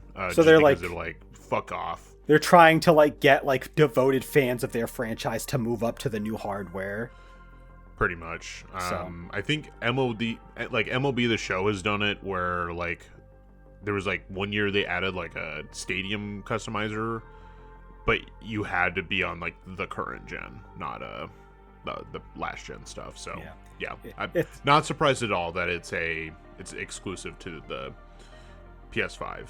But that said, it is a really actually cool new like mode that actually has made me interested in a WWE game for the first time in God, I cannot remember how long. So I mean, maybe I'll check it out. I don't know. Depends on how good the actual core game is, because that, as far as WWE games can go, it can go up or down. It's never consistent. We got a gameplay trailer for Borderlands 4 with an announcement for a state of play for just this game coming later this year, and it'll be coming out in September on the 23rd, the actual game. So Borderlands 4 is a thing. I still haven't played Borderlands 3 though, so I would say Borderlands, I mean, past Borderlands 2, I know Jack and I have played the pre-sequel, but like the pre-sequel, baby. Yeah, the pre-sequel, baby. I think we just kind of famously had a fill, right? I have, and then we like when Borderlands 3 announced and came out. One issue with that is like none of the classes looked interesting to play. Yeah. Like, sorry if Songwon Cho voices one of the fucking characters, but like literally none of these characters look interesting to play. So like maybe at least the pre-sequel had like interesting-ish classes. So maybe if the classes look kind of cool in Borderlands 4, maybe, but I mean, maybe, but also I don't want to pay for another online subscription service, thanks. Yep. Hey, but unless if it does Switch 2 cool, release could come out on Switch 2 release, baby. Let's go. We don't have Borderlands 3, I don't think. No, but we just have Borderlands 1-2 pre-sequel. Yeah, we do have the original Borderlands games on Switch, so maybe it's possible. There was a trailer for the game Split Fiction. I don't know this game all that well. Oh, that's the Hazelight is the developer for this, who made famously A Way Out and It Takes Two. Yeah. Ooh. So it's another one of their split screen co-op type games. Oh, okay. And this one is about two female writers that are like stuck in each other's like stories. So like they have to work together to play through these stories that they've written. And so what from the trailer, it was showing off like a lot of like that sounds weird interesting. settings. Like there was like sci-fi, and then like there was like a more fantasy setting that they end up going into. But I mean, we played through A Way Out. I think we all loved it. Yeah, it was enjoyable. definitely- It was a fun. very fun game. I think it's definitely one of the those kind of games where like you do have to have another person to play with to like really get the most mileage out of it. But when you do, it's a pretty damn fun time. And I know Jack played through It Takes Two. I did. Pretty recently, actually. And it's gameplay, fantastic. Characters, annoying. So who knows if this one's going to be characters annoying, gameplay fantastic. I mean, I feel like Haze Life has like really like nailed down like this like type of game. So it's just, is the story going to be interesting or not? Mm-hmm. All right. Yeah. So I'm excited to see more on it. This next game, I did not realize it looked good, and I did not realize this major detail about it at first.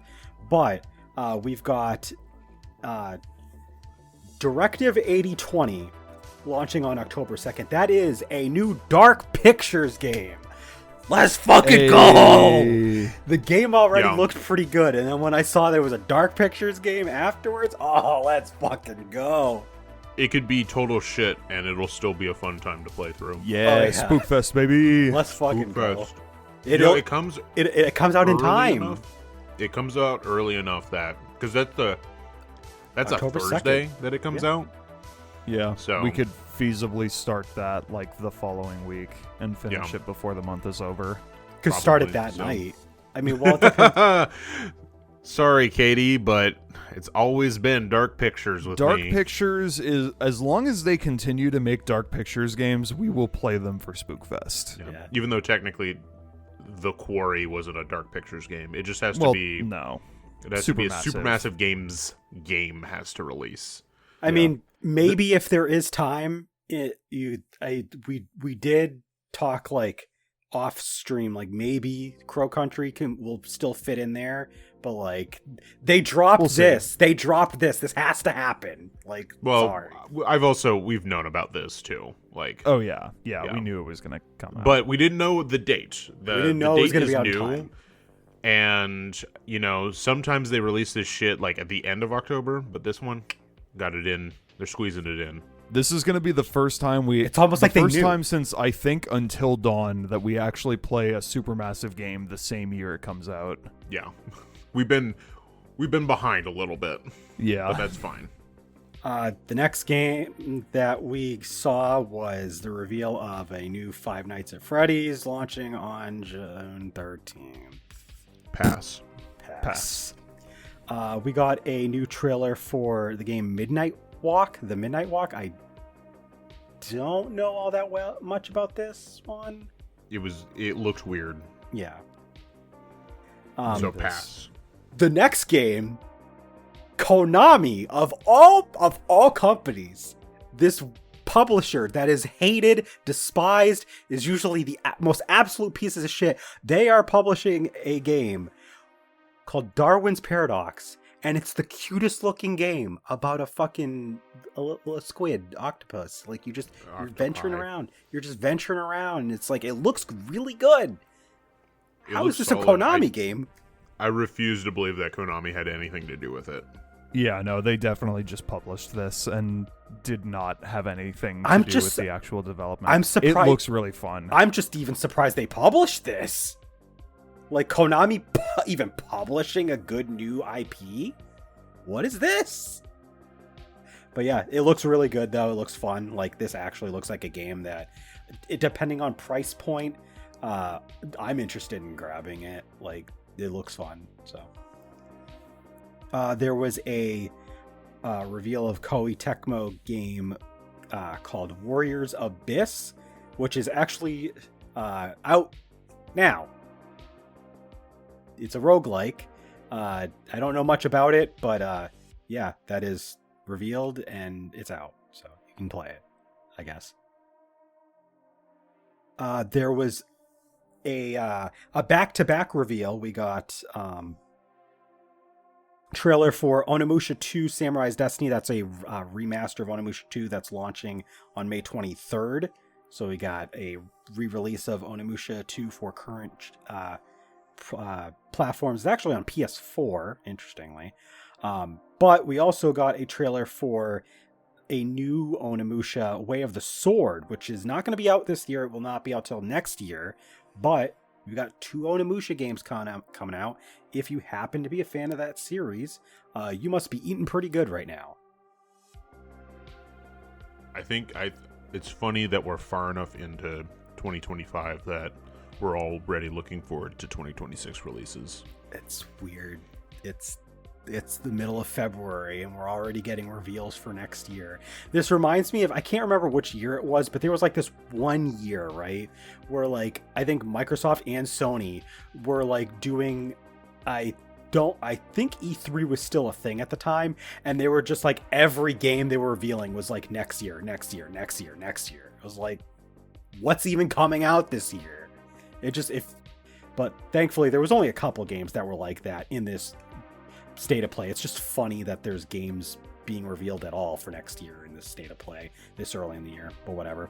I mean, Onimusha, the Wave of Sword, it actually like they had a decent chunk of gameplay to it, so it wasn't like a cinematic trailer and just like a logo splash. It was like like they had like actual game. So they had a good vertical slice of gameplay to like show off what it's like, so it looks pretty good too. It's weird that it's going to be a 2026 release as opposed to like a November 2025. Yeah, but we got another trailer for Metal Gear Solid Delta Snake Eater, and we got a confirmed release date of August 28th.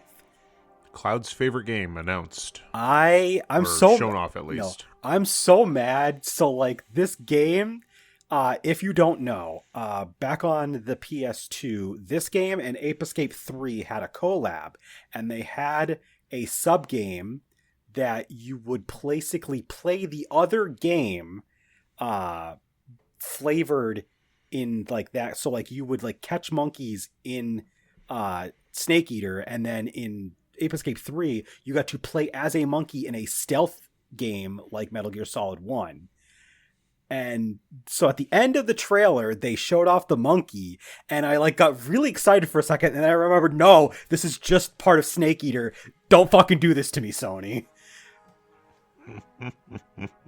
I've never played any of the Metal Gear Solid games substantially. I played through a chunk of the first game. I really have to get back to it. I mean, it's a fun series of what little I've played, but I mean, if you like Metal Gear Solid, we got Snake Eater coming back.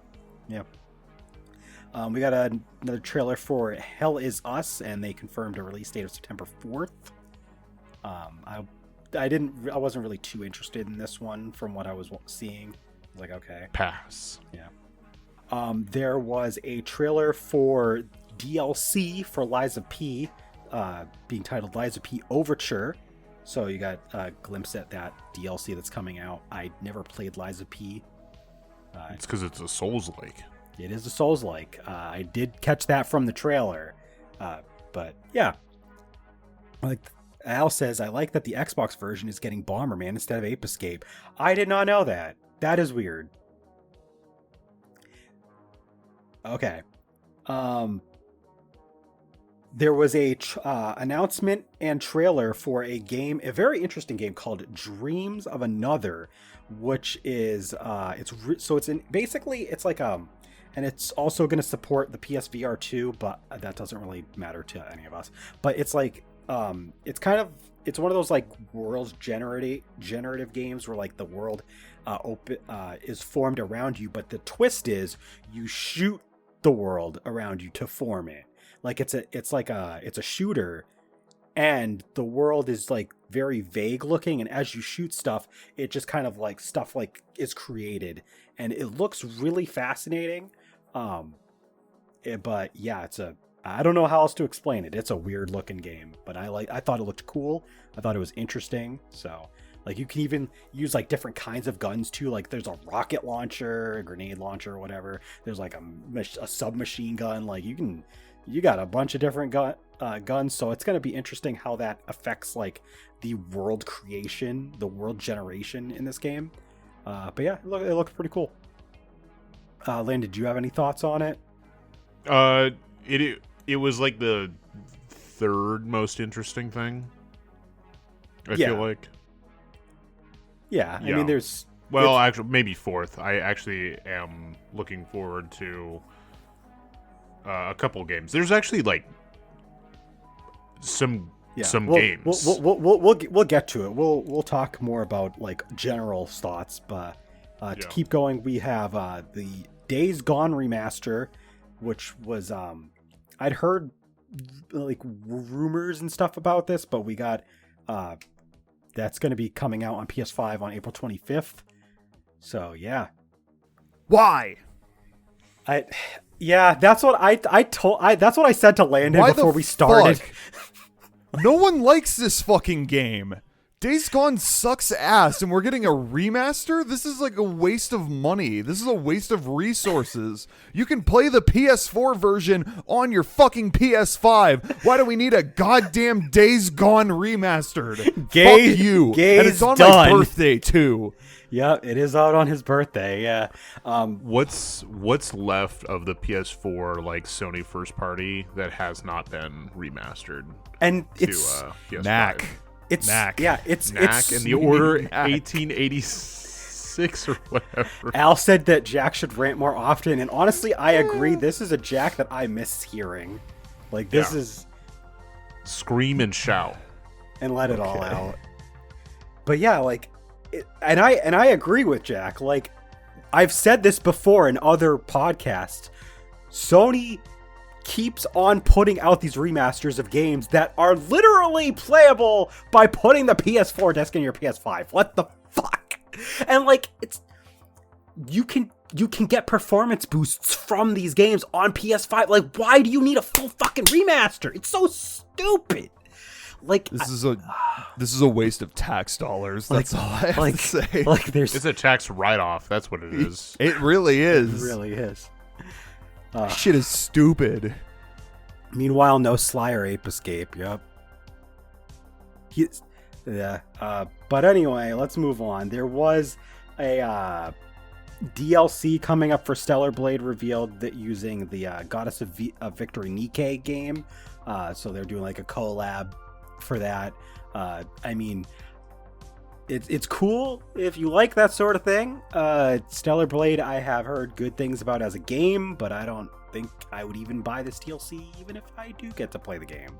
But hey, there you go. I have to point out before we move on and before I forget, but I just looked at the Wikipedia page out of curiosity. Days Gone, when it originally released in 2019, came out on Landon's birthday. And the PS5 remaster is coming out on my birthday. That's how it works, baby. The gift that keeps on giving. Days Gone. Yep. You know, I was given a free copy of Days Gone, a digital code. You never played it. I have yet to play it. Yeah. It'll probably stay that way for the game's blueprints and abiotic factor were announced as well. I don't remember these all too well in the state of play when I watched it. That kind of zoned out on these two. This is unfortunately where I had to stop watching so we could start doing this podcast. There was a game that was revealed called Tides of Annihilation. It's a Souls-like game, but it's also like the setting is kind of it's kind of hard to explain. It's very very fantasy-like, but not like medieval kind of fantasy. It's kind of like but it looked pretty good from what I saw. That said, it is a Souls-like game, so even though like the action and like the visuals and stuff looked great, like it's still a kind of game I wouldn't play. So yeah, but I mean, Souls-like games, This was Nintendo had their farming sim direct. This was the Souls-like state of play. That's how it be like every Sony State of Play, though. Sure. There was a game revealed called Metal Eden coming out on May 6th. I just watched the trailer for this while he's been walking through all this.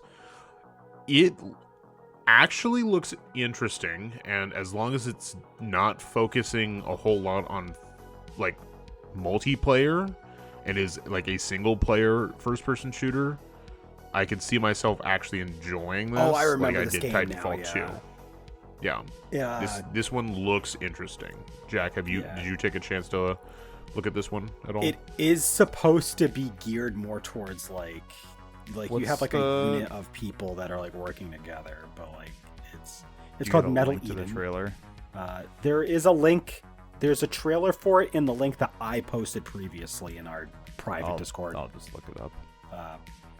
There was also a trailer for a game called Mind's Eye that I did not really see a whole lot of this one either. I zoned out, right? Like I tuned in a little bit to look at Tides of Annihilation, and I zoned back out for a while. So this was a game I didn't see a whole lot of.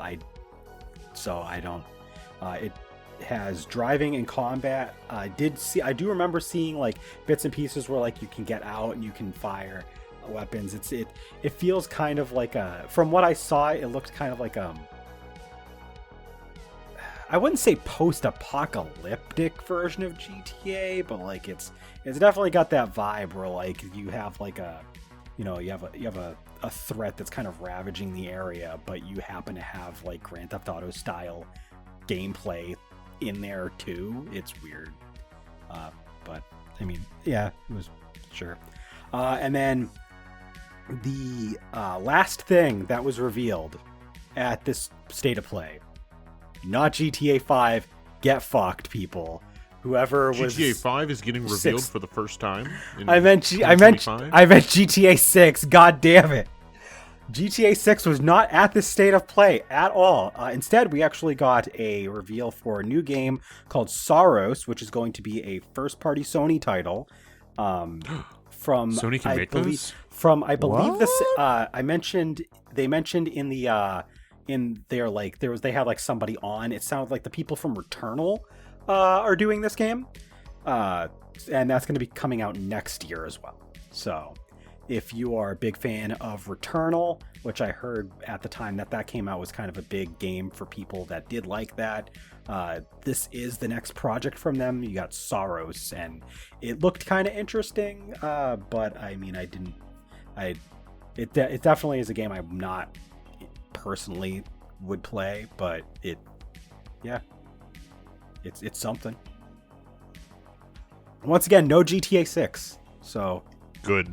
It was really funny. I was watching the stream live, and I didn't watch the chat all that much, but I popped it out a couple times, and almost every time there was an announcement, there was a bunch of people just putting L, no GTA 6, L, and like they must have been so mad at the end when there was no GTA 6, and honestly, I just think that's funny, and that just puts a smile on my face. That's a good state of play. No GTA 6 mentioned. Yeah. So as far as state of play goes, I mean, you guys know, if you listen to us, we're mostly Nintendo fans. We don't usually get very excited about state of play because usually Sony stuff, whatever they do their state of plays, there's just something to it that just doesn't click. It's not usually exciting, but there was some pretty good stuff here. I mean, there wasn't. Listen, it's Sony's fault that I'm not more of a fan of them. Yeah. So, like, that said, this is, I mean, out of the state of plays I've seen of theirs, this is probably a pretty good one. Like, they actually showed real games. There wasn't a whole lot of live service or any live service shit. There was a substantial amount of reveals and confirmations of release dates and stuff, and just showing off, like, games that people might actually give a shit about. So, like, yeah, it's pretty solid 45-minute showing. It did end fairly abruptly. Like they showed off Soros, they had the guys talk about it, and then it just ended. Like that was just it. Like you didn't have like a, you didn't have like a big trailer at the end to like show something off and then like go out with a bang. It was just like this is Saros, this is our new game. And but other than that, it was probably pretty obvious, but I think the game that we talked the most about being Sonic Racing Cross Worlds, that's going to be a big game for us, although probably not necessarily on PlayStation, but thanks PlayStation for showing it off. We appreciate it. Yeah, the question is how much of this can I play on a system I'm actually going to play? True. Yeah. Exactly. Yeah. So, so Sonic Racing, probably the most like, just that's it. Like that was the game I liked the most. Shinobi Art of Vengeance looks phenomenal. I love the art style for that, so I'm excited, especially if it's not a Metroidvania, but if it's a more traditional like platformer, that's good to know. And then what was that? Directive 8020? Oh, Directive 8020 is for sure. And then what was the Hazlight game? Crossworlds. Split Fiction? Split Fiction, yes. Crossworlds was the fucking subtitle for the Sonic game. Sonic Racing. He's still thinking about it. Yeah, I'm still thinking Sonic about it. on the brain. That's how you know. Katie in our chat did mention, I forgot to mention, that Sonic Racing will have cross-platform multiplayer. So we don't necessarily have to get it on the same system. So if we want to get it on a different system, I can buy the Switch version, and you guys can do whatever the fuck you want, and I don't have to buy another online subscription service. So. But yeah, Split Fiction looks like I think it'll be fun, and then I'm gonna throw it to Metal Eden. I did actually like the trailer for that, and if it's like just a single player campaign, that could be interesting. It might be 8 years before I get to play it, but interesting. All right. I think for me personally, obviously Sonic Racing Cross Worlds looked really cool. I'm actually surprisingly interested in WWE 2K25 just because of that the island mode. Like I think it's really cool that like there's going to be like a hub with your created characters. I've been a sucker for those sort of things, so it'll be interesting to see if it's good, if the game is good and I can not have to spend $70 on it somehow.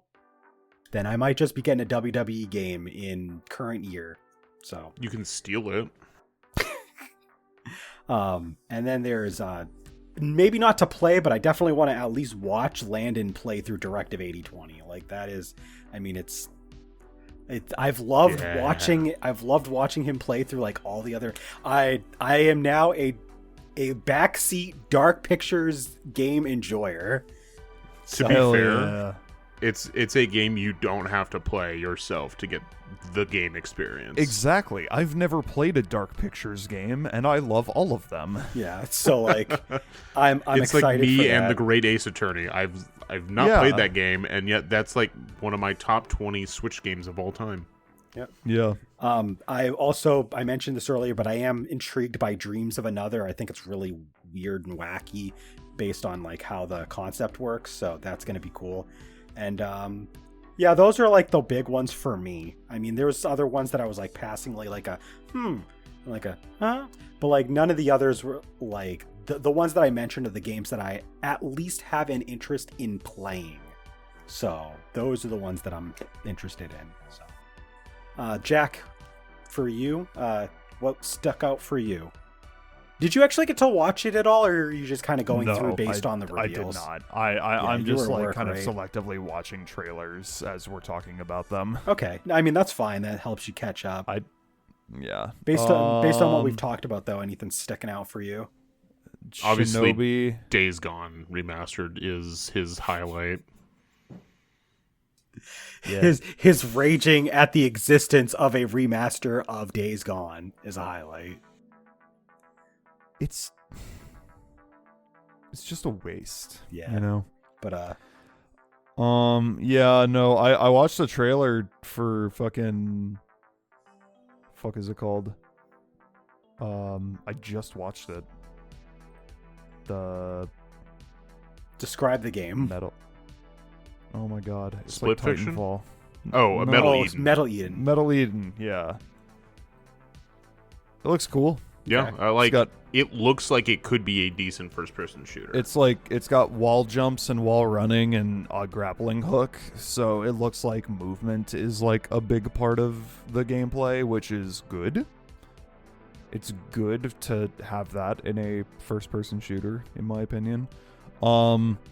Snake Eater getting a remaster is sick. I'll probably end up playing that at some point. Al just posted it in the Discord of the picture of Days Gone remastered with the caption, Sony will remaster everything but Bloodborne. It's So that means we're gonna get Knack 2 next time, baby. so Yeah, it's Knack so 2, funny. baby. They will show off Souls-like games until the cows come home, but they will not remaster one of their biggest games Well, from the previous system. That is Sony didn't.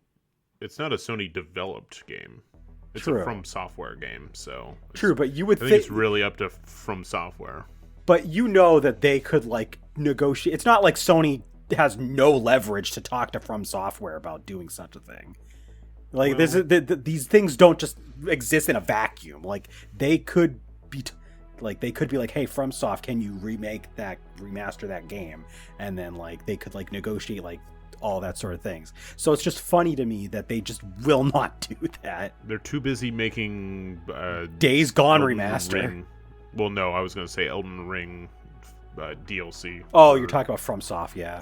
yeah, Yeah. the people who would actually like maybe do some of the work. Well, Bluepoint Studio might also, because didn't Bluepoint Studio work on the Demon's Soul remaster? Yeah, I was gonna say there was a different team that did the Demon's Souls remaster, right? I think So it was Bluepoint. I'm surprised that they didn't like try to have them do it. Like, I don't know. I don't know. I just think it's funny that one of the most defining games of that kind of game from the previous system has still not been remastered, and yet there's all of these games that are like it coming out on this system. Just funny. I don't know. Observations.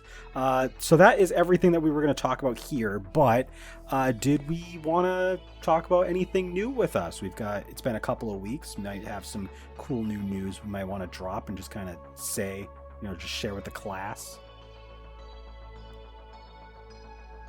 Jack, have you been up to anything recently?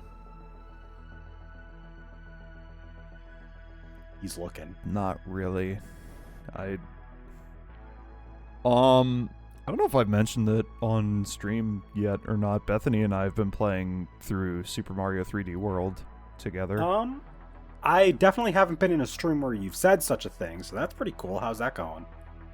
I'm forgetting it. I'm remembering just how bad the camera can be in Yeah. multiplayer in that game.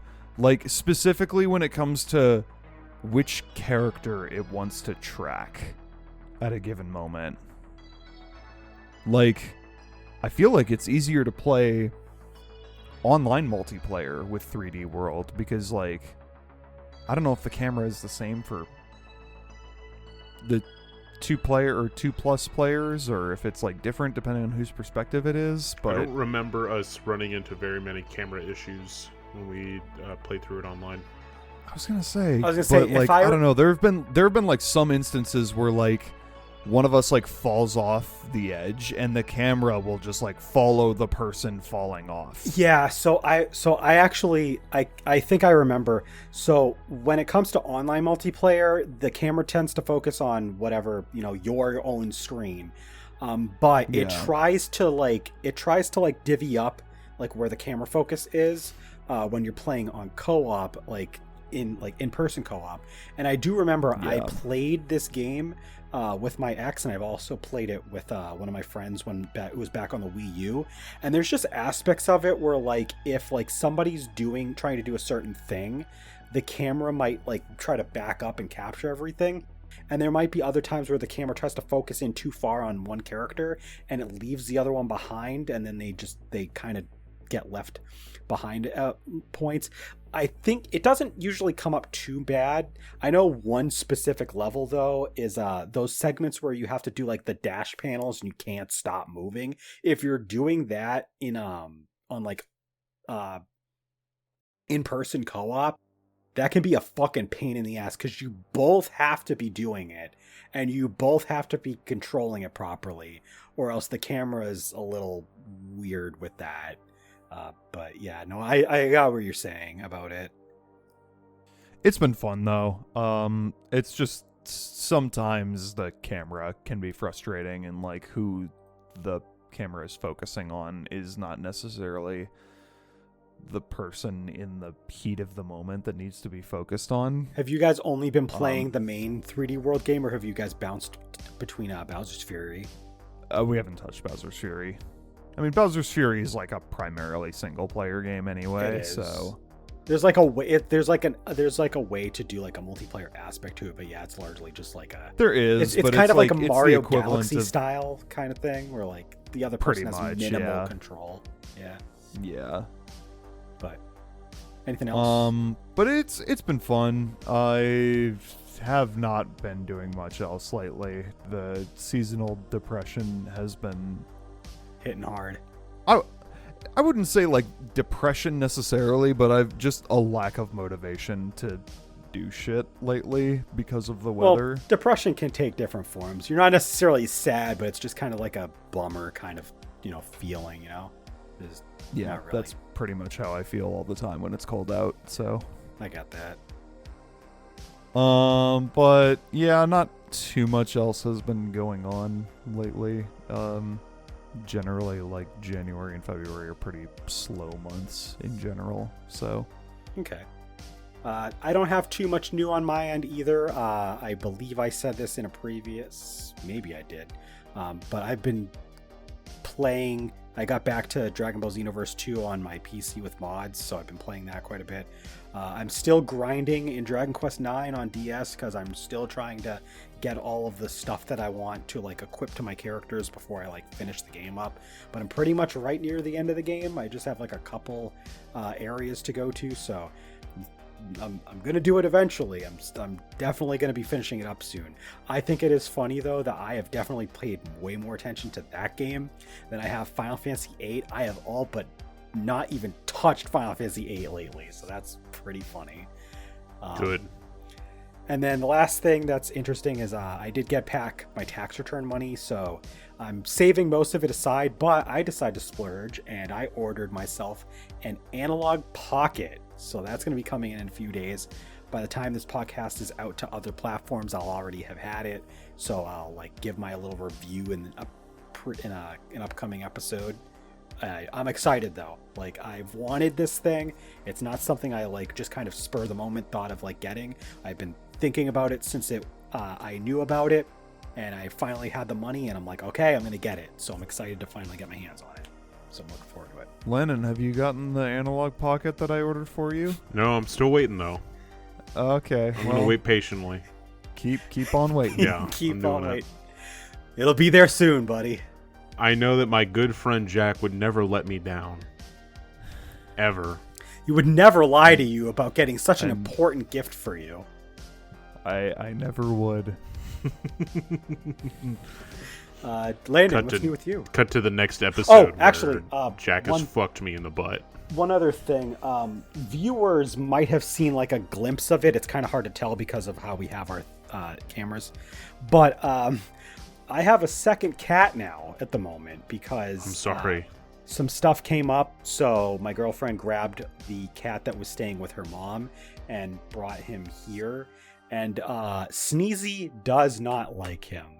She won't like actively go after him most of the time, but every time he gets kind of close, she hisses, growls. She doesn't want anything to do with him. And she especially does not want him on our bed. Like, that bed is her bed. I just sleep in it. And she does not want that other cat on that bed. Like, that is her bed.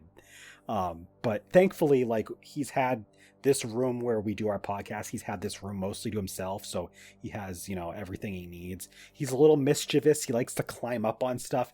This cat manages to get up on top of things that, like, I never thought any animal that we could have possibly taken in could get on top of. So, like, I don't know. This cat is nimble. He's usually very quiet, but he decided to be very loud earlier because he wanted to get out and he couldn't get out. And he likes to also make loud noises at 4 a.m. So waking up early in the morning to him has been really great.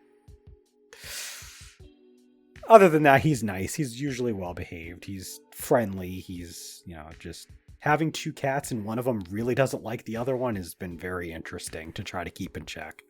So, yeah, we'll keep people updated on how that's going. Hopefully this house doesn't burn down. That'd be cool. It would be especially cool, if it happened live on Twitch. Live on Twitch.yeah. Yeah. Yeah. Jack, how was Animal Well? Animal Well was great. Did I not talk about it on, I talked about it on one of the streams the other day? Yeah, but this is our main flagship show. Who gives a shit about those? This is the flagship show? Yeah. Okay. What else would be the flagship show? There are episodes. The Ace Attorney franchise of streams. There are VODs of our podcast that are getting dozens of views on YouTube. Hey, I don't know if you've been looking at the view counts lately, but some of our VODs have been actually getting views in like the 30s and 40s. Hey, so, moving up in the world, folks. We have since abandoning YouTube, we have ironically been getting more views on YouTube than ever. Yeah. That's how we do it. It was great. The final boss was spooky. It scared me. I love that. It was actually fucking terrifying. Oh yeah, well, speaking of final boss. Speaking of big mode, what is the name of that other game that he's publishing? Oh shit. Let me pull that up real quick. Because big mode games is Star of. It's not Star of Annihilation. Star of. It is. God. It was under a different name back on Steam, and it's been on Steam for years now, but it has never been able to come out to other platforms. And now that it's getting a DLC update, it is also coming to other platforms through Big Mode. So Star of Providence is what it's called. I had most of that. Coming out on February 20th. Oh yeah, that's soon. In fact, very soon. When this comes out on other platforms, that'll already be out. Go get Star of Providence now on your favorite gaming platform. Unless it's an Xbox, go fuck yourself then. Oh, it's not on Xbox. I don't think it is. Right. No one releases things on Xbox. It's a dead system. Anyway, I have recently beat World of Goo 2. Fantastic. Loved the ending. I'll say it did drag a little in chapters 2 and 3, like the middle of the game. But once you get to chapter 4 and 5 are a lot of fun in that game. So I'm excited for Jack to one day play the game and enjoy it. And let's see, I've been able to play more Professor Layton and the Unwound Future. Because I got a stylus again for my 3DS and been loving that. The stylus? Is that a really nice stylus? I don't have my... Oh, I do. He's getting the stylus out. Katie mentioned that the Xbox, it was reported through Take-Two, they did some number crunching. The Xbox only sold 2 million units in the entirety of last year in the US, and that is, keep in mind, the Xbox's largest market, so that is kind of funny. So it's very similar to the original base 3DS. Yeah, but this is for the new 3DS. Like it works in the new 3DS. So it's the retractable, like metallic-ish style. But I want to get one of those. Can you link me to where did you order that online or did you buy it at like a store? eBay. It was a 5-pack that I ordered them in. If that's a buy it now listing, you got to link me to that because I want that. I will. Yeah, so new 3DS size, nice metallic, retractable. It was like $12 for the 5-pack. So it was like, fuck it. Hell yeah. I'm definitely getting that. My new 3DS, the stylus is the original stylus, and like like the little spot that's like it's not thick all the way around. There's like a hollow spot because it's like supposed to be like a spot where like you can loop something through if you want. Mine broke. Yeah, so that like little spot. Mine broke. So like I have to like it's there. It's snapped out of place. So like you can kind of like move it around. So I'm trying to replace my stylus so that it doesn't just fall out one day and then I never find it. That's essentially what happened to me. Is for the last like 2 or more years, my one stylus for the new 3DS like had that piece missing. Like it was completely gone. So I had to be very extra careful about it. And like I don't know when it was like within the last month, I dropped it and I'm like, I'm not going to fucking bother looking for it. It's somewhere under the desk. It's dead to me. Yeah. I'm just going to go order some new ones because I've needed to for like years now. And I'm very happy with this. So yeah, I'll link that to you. Sweet. So you can take a look at that. So yeah, that's been like the big thing gaming wise because I have no time because currently there are 2 children screaming their heads off, and I got to go take care of that. All right. So that's said, I have a quick question. You have a question? Because I'm going to edit this episode, so I'm allowed to take as much fucking time as I want. My biggest thing for the Legend of Heroes games has been I play them on the Sony PlayStation systems for trophies. But I really want to play and get caught up. Should I just play Into Reverie on the Nintendo Switch? I mean, I would say I think that you should just like say screw it. The trophies aren't as important as actually being able to play through the games. Just start playing what you can on the Switch so you actually have time that you can make to play them. That's what I say. At least the ones that you can play on Switch that have Switch releases, which is most of that. I mean, the only game I have not played that is not on the Switch is The Legend of Heroes Trails in the Sky the Third. Gotcha. And that's unless I want to go buy a PSP and learn Japanese, I can only play on PC. So yeah. No. So that's what I would say is the answer to the question for me.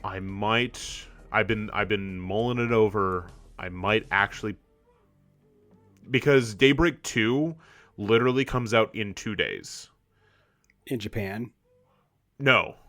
In the US. It just comes out. Oh god. And you are so far behind. Well, it goes Into Reverie, Daybreak 2. So like I'm a couple games behind. Yeah, you are so behind because you were all caught up for a little bit, and then they decided to release like 5 games, and then you're like, fuck. Yeah. Well, kind of. I've never actually been caught up because I still have to play Trails in the Sky the Third. Right. I know the story that happens in it, so it's not like I'm missing anything. But I love these games and I want to play them all. So maybe I'll play the Switch version of Into Reverie this year. It's so hard to fucking play anything that's not on a portable device right now. Like. I say I want to play Metal Eden, and when I said I'll get to it in 8 years, that I don't think that's an exaggeration. Unless I'm streaming a game. Landon, you know what you need? You need the coveted PlayStation Portal. That's our show. Let's roll the outro. Goodbye. Bye.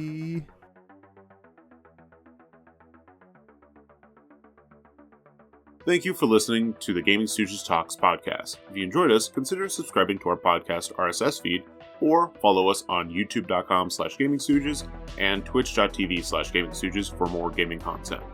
If you'd like to chat with us, join our Discord. The link can be found in the episode description. We also want to thank all of our Patreon supporters. Your continued support means a lot to us. Not already one? Please take a look at what we have to offer anyone who becomes a patron at patreon.com/GamingStooges. See you next time!